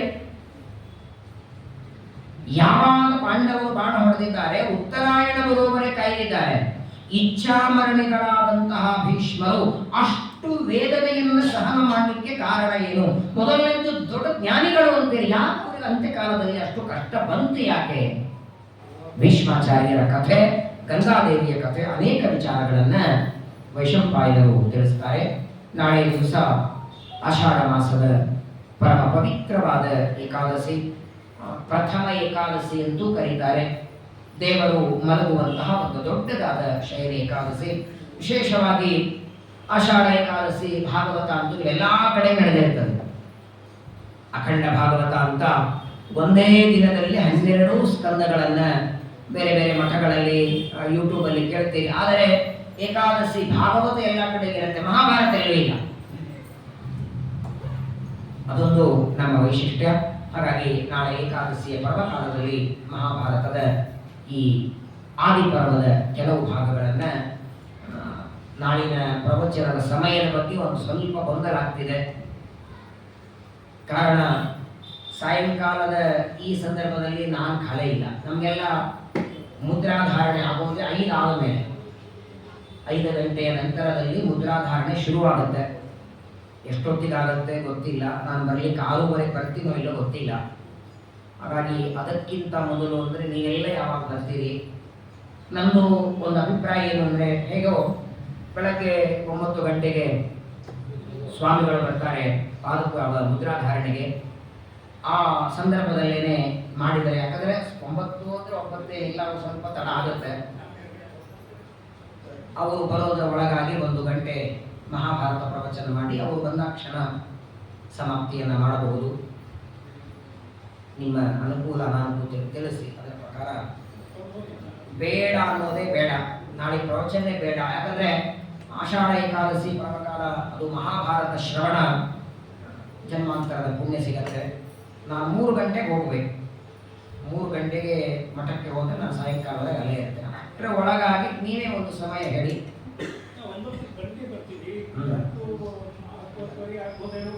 ಆಗುತ್ತೆ. 9 ಗಂಟೆಗೆ ನೀವು ಬನ್ನಿ, ನೀವೆಲ್ಲ 9 ಗಂಟೆಗೆ ಬನ್ನಿ, ನಾನು 9 ಗಂಟೆಗೆ ಬರ್ತೇನೆ. 9 ಗಂಟೆಗೆ ಶುರು ಮಾಡೋಣ.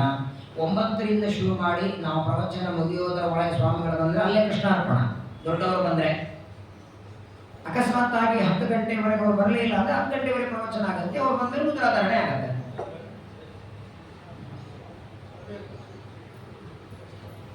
ಯಾಕಂದರೆ ಅವ್ರು ಬಂದೇನು ಅಲ್ಲಿ ಮುದ್ರಾ ಕೊಡ್ಬೇಡಿ, ನಾನು ಪ್ರವಚನ ಹೇಳ್ತೀನಿ ಅಂತ ನಾನು ಇಲ್ಲಿಗೆ ಆಗೋದೇ ಇಲ್ಲ. ಆಮೇಲೆ ಅವರು ಅಷ್ಟು ಅಪೂರ್ಣಿಂದ ಬರಬೇಕು.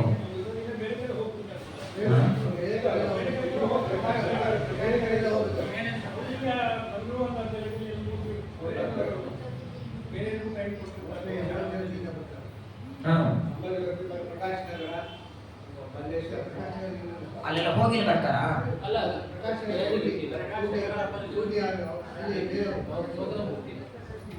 ಅಲ್ಲಿ ಹೋಗಿ ಬರ್ತಾರೆ, ಅಷ್ಟು ಸಮಯ ಆಗೇ ಆಗುತ್ತೆ. ಸರಿ, ಈಗ ನಿರ್ಧಾರ ಏನಾಯಿತು?